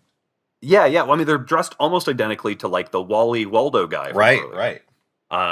It's really funny. Like a whole bunch of people are not credited in this show, and that will continue being a thing. But these two characters are referred to as guardians. Yeah. So we have first and second guardian, Peter Brace and Keith Peacock. I had to work hard to get Keith Peacock's name, by the way. It's like not on IMDb. Hey, I way don't know to if go. it was worth it, but I did it. Well, we And know. yeah, so there's this little fight. It's a very Danger Man fight if you've seen Danger Man. Number six is not like and Patrick McGoohan himself is not like a trained martial artist. He's more just like a brawler, Yeah. right? He fights like a boxer, sort of. But he gets the better of these two guys. He gets their tractor. He drives down the beach with it. And then Rover comes. And Rover basically knocks him out. Yeah, basically just hurtles itself at him, smothers him alternately, like bouncing on him, like as if it was just like pummeling him over and over again into the sand until he's unconscious. And then a different one of these little Jeeps or tractors or whatever comes up. These two guys in all white and this lady who's dressed like a nurse who sort of pick him up, bring him inside. And the next thing we know, we're at the hospital. All of these little cars make the worst noises. Like they make these terrible, terrible sounds. I think the phone earlier has like the single worst phone ring noise you've ever heard in your life. It's as if they hadn't invented good sounds yet. It is just wretched. I mean, there are good sounds in the show, right? And so I'm sure part of this is production constraints for sure. I know. I think other I think parts this of is this- just what it was like to be in Britain back then. Okay, yeah. Yeah, fair. they just couldn't afford to import all the good sounds. Oh man, that's sad. And all the Yeah. food probably sucked too. I don't know about that. So the way that we transition, the camera work in general, we've gestured at it a little bit, but the camera work is really good. Yeah. In this little transition, we sort of go from number six's face. He's sort of barely trying to retain consciousness. He goes unconscious, and immediately we see a shadow on the wall. of this woman in a rocking chair going back and forth. Mm-hmm. And we pan down, we see a little bit of like a hospital spread, and then number 6 bursts out of the bottom of the frame, right, as he's just come awake. Right. This character is referred to in the script as the welfare worker. What I find really interesting in this whole hospital sequence is basically nobody has numbers on. Oh, interesting. Yeah. And yet she's very clearly there to watch him. Like, that is her job. Oh, for sure. Oh, yeah. So she's referred to as the welfare worker, right? Her job is just to like let the doctors know when she wakes up. She's like working on some knitting. Mm-hmm. She has a very villainous vibe. She's a very like what's the word that I'm looking for? I don't trust her. Yeah, she's not a trustworthy lady. No. She's played by Fabia Drake. Big trust no auntie energy from this lady. Definitely. And when she leaves the room is when we and number 6 catch sight of the guy in the bed right next to him. What a coincidence. What a weird coincidence. Huh. This is Cobb, who number 6 knew from his former life. He's originally apparently asleep, but weirdly he wakes up basically as soon as number 6 like reaches out to him. Right.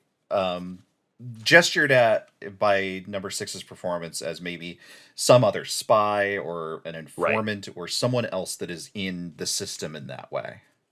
Right. He's played by Paul Eddington, who's been in tons of stuff. He was in the sitcom The Good Life for many, many years. Jim Hacker in Yes Minister and its sequels. He was in an episode of Danger Man in which he plays a Czechoslovakian military man doing a really terrible Czechoslovakian accent. Great. It's great. Terrific. And so number 6 wakes him up and Cobb puts on this big, like, oh, I'm so sleepy. I'm asleep. I must rest. Oh, I don't have the energy. Oh, poor woe is me. And he sort of gestures at losing time here of like being here for weeks, of being unsure of how long he's been here for. That they've been pressing him for information. Right. And notably, right, that he predates number 6's arrival. Right. So supposedly the story right now is prior to number 6 even resigning, they had already grabbed Cobb. Right. And they were already like working him for weeks. Right. And we'll get some confirmation later that like, yes, he had in fact been here for at least weeks. Mm-hmm. And that when number 6 shows up, right, they just happen to be put in the same hospital together. Assumably, whatever they'd done to Cobb to try to get the information out of him, having, so grievously wounded him that he like, he has to regain his spirits, right? Right. If the way that we're talking about this sounds like we're not buying it, just wait a few minutes. Yeah. Wait, what happens in a few minutes? Well, wouldn't you know it? Number 6 is taken through the hospital, and we get some more really fantastic, surreal garbage. Yeah. There's the therapy room. Which is a sort of room bathed in purplish, pinkish light. Everyone's sitting around in it as if it's like a sauna or something. Yeah. They all have like blindfolds on, and they're all like wrapped up in what look like almost like straitjackets, basically. The doctor says it's group therapy for guilt complexes or something like that. Something like that. Yeah. The delivery from the doctor, this is Jack Allen, who also made an appearance in Danger Man, is really fantastic. Mm-hmm. He does such a good job of like, seeming very reasonable almost about everything. He's like, okay, I just want to give you a once over and then I'm going to let you on your way, right? Like, I'm not looking to keep you here. Yeah, very understanding that number 6 is not on board for the whole village thing. He's just like a doctor and needs to do the doctor thing. That's it. Yeah. And notably, he's a doctor, right? He does not have a number, as I mentioned. Mm-hmm. It's also extremely worth mentioning that number 6 has like basically a bathrobe on this whole scene. It's great. Yeah. They pass a guy with diodes on his head, who seems to be very out of it. We're going to get a lot more like dreams and treatment of the mind stuff in future episodes. Yeah. There's also a lava lamp in the exam room. We get a lot of lava lamps in this show. Well, they're futuristic. Sure, yeah. And then of course, we get back to the room to find, oh my God, Cobb just jumped out the window. Oh my God, he's dead. Oh my God, he's dead. Oh my God. Wow. We then get we immediately get number 6 getting discharged.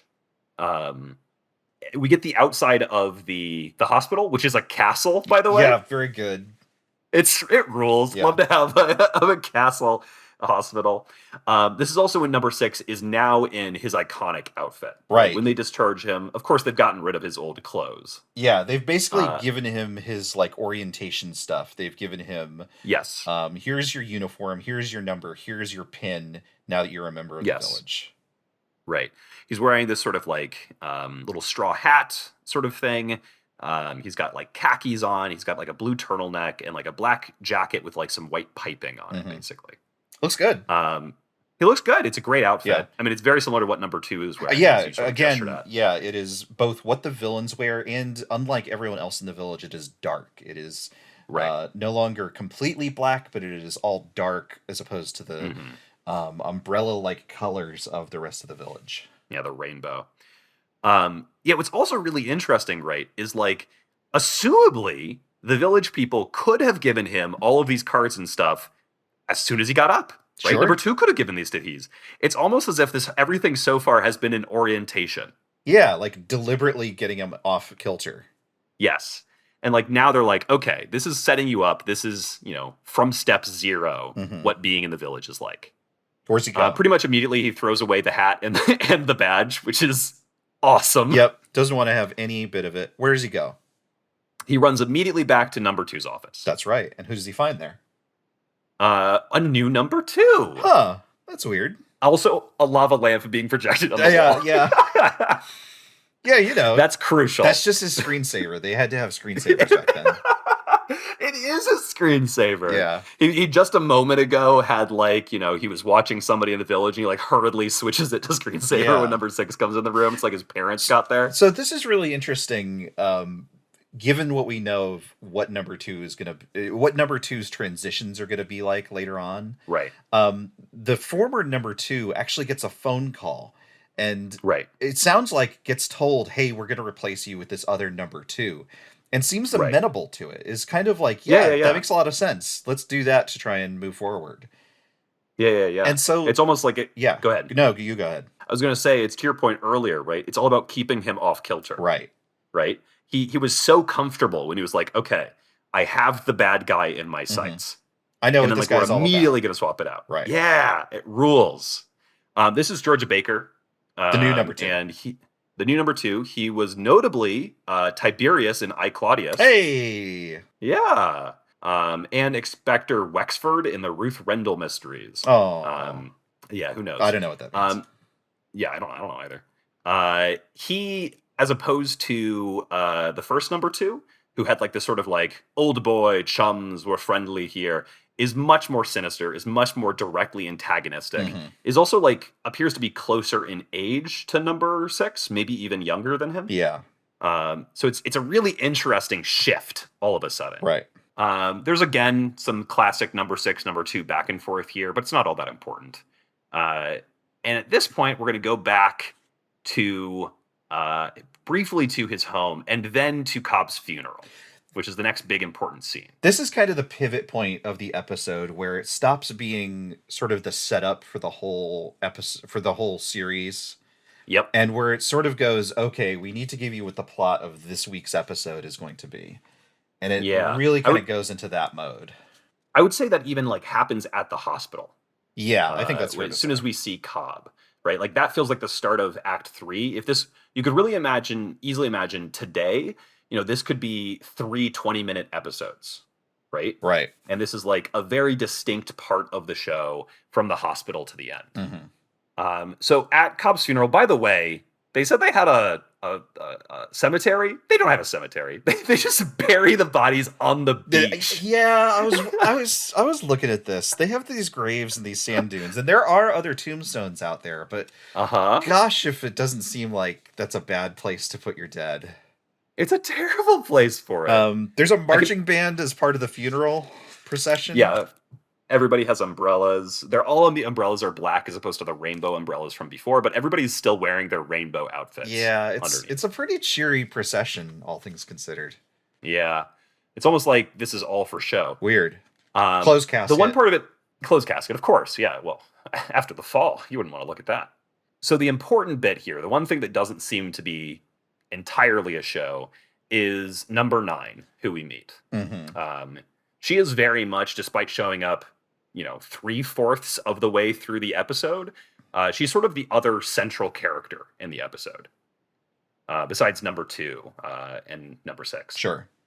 She was, we don't learn this yet, but we learn later. She was an informant, or someone who's working for the village, who was, like the maid from earlier, assigned to Cobb to like become friendly with him, quote unquote, and then to like gain his secrets that way. Again, is like the maid is has a number that is reflective of number 6. Exactly. Yeah, the exact because opposite. surprise, surprise, she's about to become very close to number 6. Yes.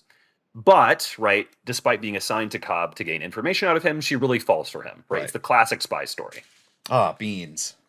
Beans. Hey, dang what it. happens? Dang it. I fell for the guy I was supposed to be spying on. Oh, man. This is Virginia Maskell. She was, she's credited as the woman, which I think is really interesting. She is not credited as number 9. Right. She was in Danger Man as the target, or target that Drake was going after his daughter. And so Drake ends up having this sort of weird partial seduction of her. As the daughter, like, as the daughter of his target? Yes, yeah. Okay. There's specifically the colonel. He's always going after colonels in Danger Man. I don't know why. It's just like it's a good like ranking for Drake to target. Sure. So I think she actually does a really nice job. I think that she does a really nice job in this episode. Virginia Maskell would sadly, tragically die young, so she wasn't in a bunch of stuff. That's too bad. Yeah, but I think she has a really nice performance here as like very conflicted, right? You can read that clearly in her actions. But she wants to help. I think she also kind of suffers from sort of the theatrical staging of how line reads could happen back then. I don't think she's as bad as nowhere close. The maid from earlier, but she still doesn't come across as nearly as naturalistic as a lot of the other, or at least as number 2 and number 6 do. But I think she does come across as very immediately sympathetic, which is pretty good given how late in the episode she shows up. Yeah, she has like 10 minutes of screen time to get you to like her, and I think that they mostly succeed at that. Yeah. So they ended up like number 6 says we must meet again after they have this sort of back and forth where she reveals she was close to Cobb, right? She says we mustn't. Yeah, some classic spy, like having a furtive conversation where no one else can see you, or hiding in plain sight. And they end up doing it with sort of an outdoors orchestra, right? Right. Meeting. The later meeting. Yeah. There's some sort of like daily orchestra performance. Yeah, just a little concert, It's incredible. And it's here that they give the sort of plan, right? Which is they had a plan, she and Cobb had a plan to escape. Using the helicopter. Using the helicopter. That you would need a multi-pass. An electro pass. And an electro pass. Oh, it's so good. An electro pass to get you past the security. Right, of course, obviously. And she says that she does have the electro pass. He asks how she got it. She says, off the previous owner, off the previous pilot, right? And number 6 does a classic, number 6 might just hate women thing of being like, oh, you do that for Cobb too? It's pretty awful, pretty icky. Number 6 is not sympathetic in terms of his views on women, I would say. It's worth saying, one of the things that's really interesting about this show is that we are positioned as on number 6's side. And number 6 always comes across as like bemused or irritated or angry with the people that are engaged in his imprisonment. But he doesn't go out of his way to necessarily like endear you to the audience in a lot of ways. He's put upon, and by God, he's going to act put upon, he's wry and he's amusing and he's mischievous in his own way, but he's not necessarily like heroic or likable in the everyman kind of way. You know what I mean? No, I think the closest they get to that is McGoohan sort of like, anytime number 6 is like saying philosophy at the camera, right? Right. Like he wants you to agree with him there, but like he's a very prickly guy. Yeah, definitely intentionally. And in his defense, he doesn't know who he can trust in this entire thing. There's a version of this show where he somehow still has like a voice in his ear back in HQ or something like that, someone he can confide in. Sure. He doesn't have anything like Yeah. that here, and so the only moments where you can really Yeah. trust that he is being himself is when he's completely on his own, and even then he Right. knows that he's being observed. So Right. Yeah, it's really interesting. We get a couple quick but really important scenes right after the meeting. Oh, by the way, the meeting ends with her saying that she'll get it to him, right? But like later, yep, right? Um, she immediately goes to number two's office to get her next target, right, right? She's told, it's a shame about what happens with Cobb, but it won't negatively reflect on you. Don't worry, right? And then she opens the binder to reveal the headshot of number of six course, as her next target, of right? course. It's so good. It's so good. It's you could see it coming a mile away, but the execution is still fun. Mm-hmm. And he also has a different lava lamp going in the It's true, background. This yeah. number two loves lava lamps. We then get the quick shot of number six playing chess with the admiral or the ex-admiral. Yeah, sort of. Uh, He was walked past this old folks' home earlier. yes. The island, or excuse me, the village does not have children, but it has plenty of elderly. And he is playing chess with this man by again very very missed island. Oh The yeah. stone boat, Hmm. again a piece of transportation technology that cannot move forward. Right. Just this ridiculous play set, basically, that is built ashore next to the resort. Yeah. The ex-admiral is played by Frederick Piper, who had a number of side characters in Hitchcock films. Hitchcock really liked using him. Mm. So he's just in a bunch of them as like with like one scene. Yeah, he's a good bit actor. Um, yeah, he's great. He's so good that in my memory, he shows up more than once in the I show. also He thought doesn't, that. Yeah. right? Like he's just like so iconic immediately, Hmm. right? It feels like you could have him in the background of every episode. Um, He and number six are playing chess, and number six says he's gonna take a walk and to go down to the ship. right. And they do this really really fun thing where the admiral starts whistling "What Will You Do with a Drunken Sailor" to himself. Does the Yep. first two lines, and then the music for the episode switches to the rest of the song. Yeah, it's great. Yeah. Another really interesting thing, the ex-admiral here has number 66 as well. Oh. Yeah, it's our first case. This is going to happen a lot of characters having the same number. Hmm. Um, Isn't that some sort of and continuity error?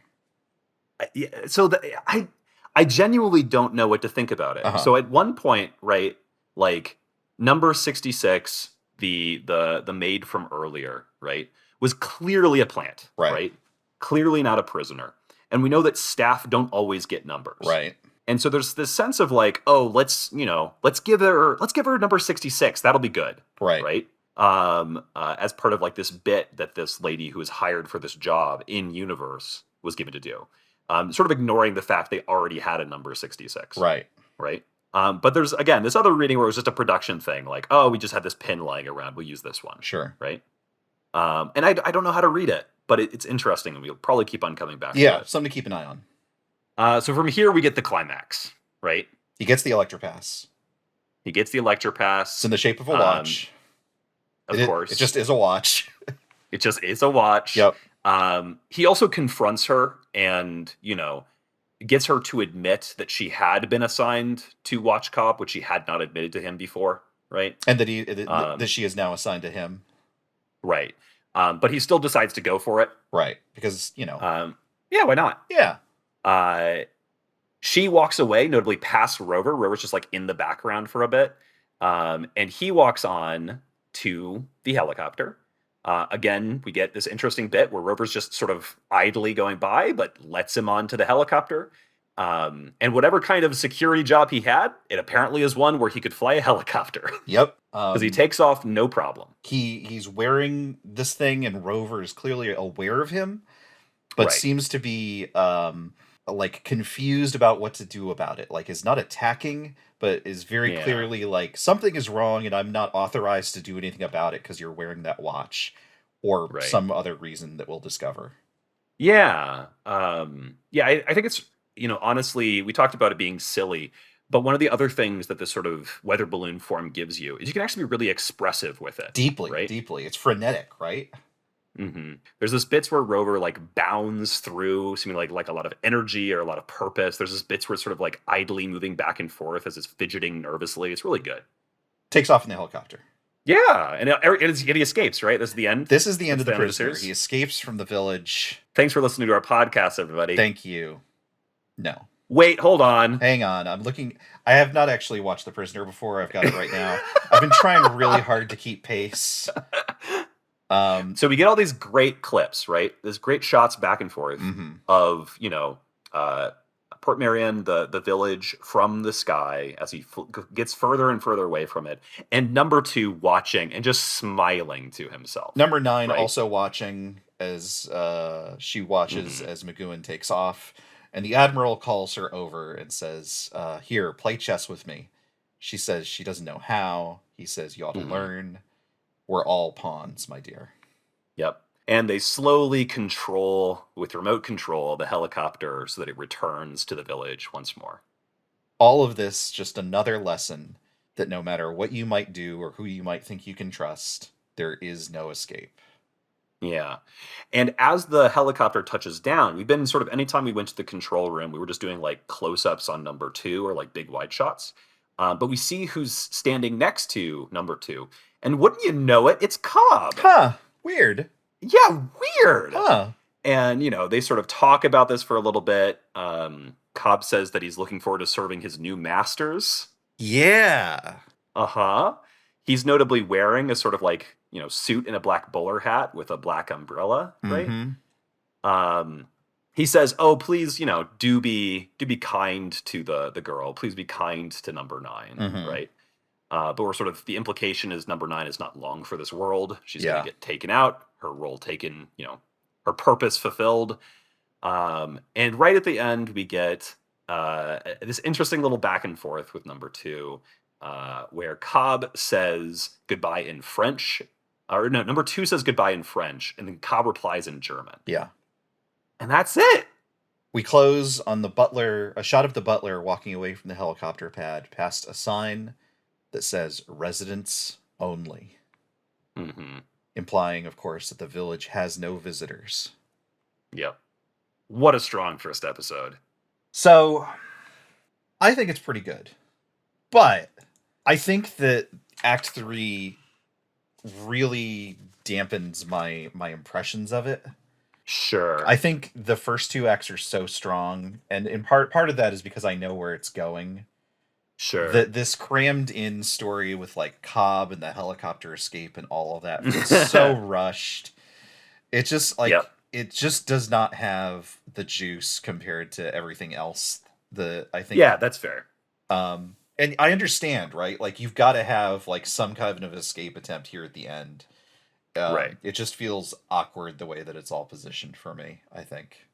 So I think it's really interesting. Because the way my brain works, right? Like obviously there's lots of readings of the show. We're going to talk about this a lot, right? We can read it as just like a metaphor of McGoohan's, what we would now call libertarianism, sure, right? Or individualism, the individual versus society. But I think it's really interesting to think about, what if this was a real place? Right? And there's this really interesting question that this twist here at the end gives of like, how long have they been plotting to try to get number 6? Sure, because as you indicated, Cobb is right there. Right. Did they just have Cobb available for this thing? Or did they arrange to have Cobb here in order to try and entrap number 6? Right. And he knew Cobb previously. It's unclear if Cobb was already working for these people or if he was turned at some point. Or even if, as is sort of alluded to, they might be on the same side, right? Like number 6's security agency or whatever might be the ones who control the village. The ending sort of puts that a little bit into doubt with like the choices of languages and what that sort of indicates at the time, right? West and East Berlin at the time, of course. But at minimum, right, if we just take the timeline at face value, right? Years ago, Cobb and number 6 run into each other. Sure. Weeks ago, they grab Cobb. who assumably is working for them. Assumably this wasn't the first time that they do this. And they say, okay, we need you to go deep undercover in the village. And we're going to assign this person to you, number 9, Mm-hmm. right? And we want you to like play out this whole thing such that when number 6 arrives, you can, be part of this ploy Mm-hmm. to try to break in. But that's really interesting because they do this whole song and dance of like, oh, you resigning was such a surprise, right? Right. Totally. Was it a surprise? I You'd don't know. apparently been planning for it for weeks. There's also this crossed up kind of dilemma of when you if you agree to play ball, if you agree to work for the people that control the village, right? Does that mean that you will have a position of authority and comfort in the village, but still not be able to escape? Right. Or will you be dispatched to parts unknown in order to conduct some other operations? Right. Or yeah. A third thing, the second thing is just the first thing in disguise.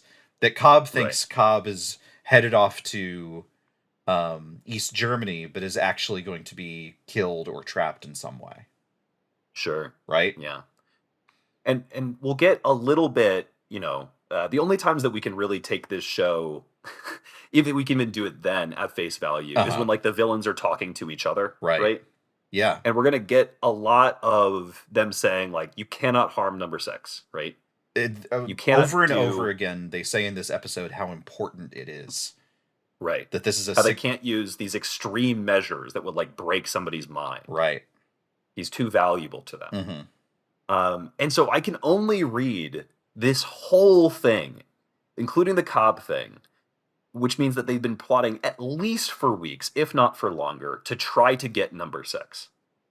There's a world where it's a contingency, right? Where it's like, sure, we don't know what number 6 is going to do, but in the event that we need to bring him to the village, we have this in place to execute on, right? Sure, and you could imagine a world where like, Cobb could have been, the Cobb option could have been taken for some other spy somewhere. Yeah, right. I remember the drill tweet about the Cobb option, which is maybe not in support of fan reading number 1 that number 6 is like the village is the brainchild of number 6 in some way, but rather that the people in charge of the village have been observing number 6 in particular for quite some time, above and beyond observing everyone else, right? Yeah. It's really interesting. So that's why I'm okay. I completely agree with you. Mm-hmm. I think that the acting in, Act 3 is of a lower quality overall. I think there's really good performances. Mm-hmm. Like I really, really like the doctor in the hospital. It's such a bit part, but like the way that he manages to come across as an authority figure who even number 6 just starts listening to is so insidious. It really, really works for me. Well, that's as good a time as any to bring up our first segment. Yeah. Number 1 with a bullet. Is the doctor's performance your standout or otherwise noteworthy? MVP. Yeah. For this episode? I think I've got to give it to the doctor. I think that to the point where like when I first watched this, even I, knowing a bit about the show and knowing I shouldn't trust people, I just trusted this guy. Right. Like I think this guy's on the level. He's a doctor. And it's such a good performance that like gets you to do that only later on you can uncover this other layer of like, of course he was in on it. Mm-hmm. Like, of course he's in on it. Of course. It's really good. There's a lot. There's a lot of good stuff here. There's a lot of good stuff. Yeah. I think I got to give it to Wally. The way he screams and runs. There's so much about Rover that you could look at and go, that's stupid. I'm not going to watch this show anymore. If it weren't for the fact that the first time that you see him, he kills a man. And that guy is terrified and he dies a sad, terrible death. Yeah. It sucks to be that guy. Yeah. And that's what colors your expectation. Like, even later, where Rover is next to the helicopter, bouncing on his chain like an angry dog when number 6 walks up. And then when number 6 gets off, Rover's like right there to be like, I knew it. And he like chases number 6 away as he stomps away grumpily. Yeah. Yeah. Wally's got to be mine. It's really good. It's a good choice. I think again, I'm very happy with this first episode. I think it's like an immediate classic. Mm-hmm. It makes sense why this would grab. If I was watching this at the time, it would grab me. Yeah. Right. Like there's no way to see it coming, right? Yeah, it rules. There's one other sort of theory or reading that I wanted to bring up really quick. Please do. In this episode, which is reading the whole thing as a religious metaphor. Oh. So Patrick McGoohan, we haven't mentioned it yet, but he's deeply religious. Mm-hmm. Part of like the I won't kiss other women is because of what a good Christian boy Patrick McGoohan was. Love that. Love that for him and for us. Very devoted to his wife, very devoted to his daughters, right? Mm-hmm. By all accounts, despite being like a horror to work with, particularly for women, yeah, like really good to the women like in his family. Nothing in the Bible says you can't scream at women. Well, unless they're in your family, and then you shouldn't. Sure. They don't count. Yeah. Thanks, Bible. And so there's a really interesting way we can read this show as a religious figure. Sorry, as number 6 as a religious figure, as sort of like a prophet or even like a Christ-like figure, right? Sure. I want to bring this up now because it's going to keep on happening. But even with this first episode, right, we have this sort of like Old Testament prophet of this one guy who is like super important. People can't just kill, but like nobody likes him. And he's saying the truth that nobody wants to hear, right? Yeah. There's almost sort of a Job reading you could have here, right? Of like, totally. We're going to take as much as we possibly can from this person we can't hurt a hair on his head. Right. And see when his faith will break. Yeah, totally. Yeah. Yeah. This is very much Job has been given over to Satan, right? And we have no God. This is an empty universe. Of course. I don't think there's a lot more on that this episode. I mean, there's stuff we could talk about, like water and things like that, but I don't think it's really worth bringing up. We're going to get a lot more religious iconography as we go on. Well, I think we should save at least a little bit for the remaining 16 episodes.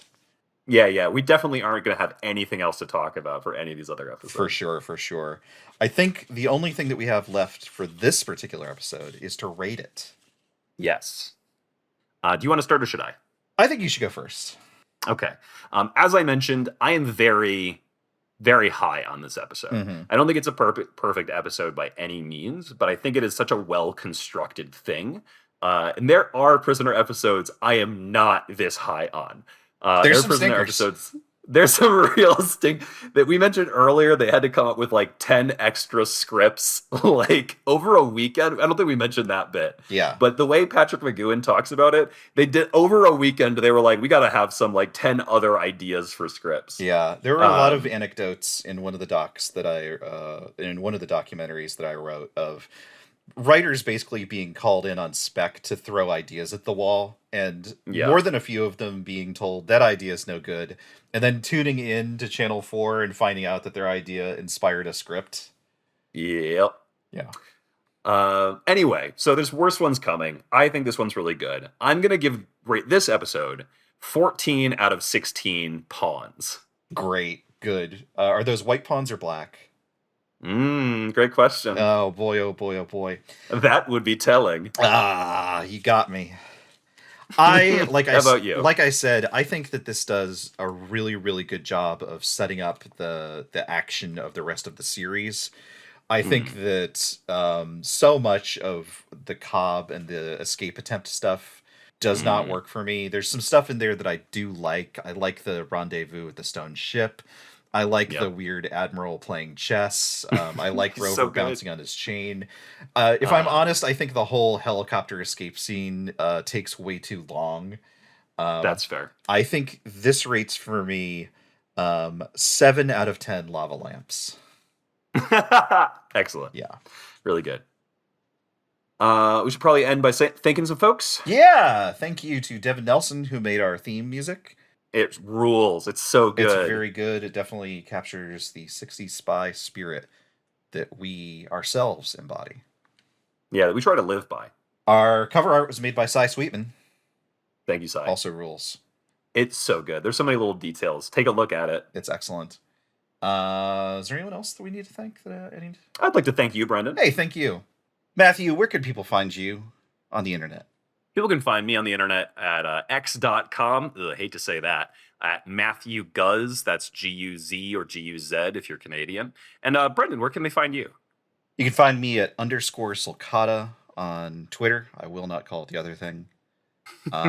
Usually Sulcata or _Sulcata pretty much everywhere else.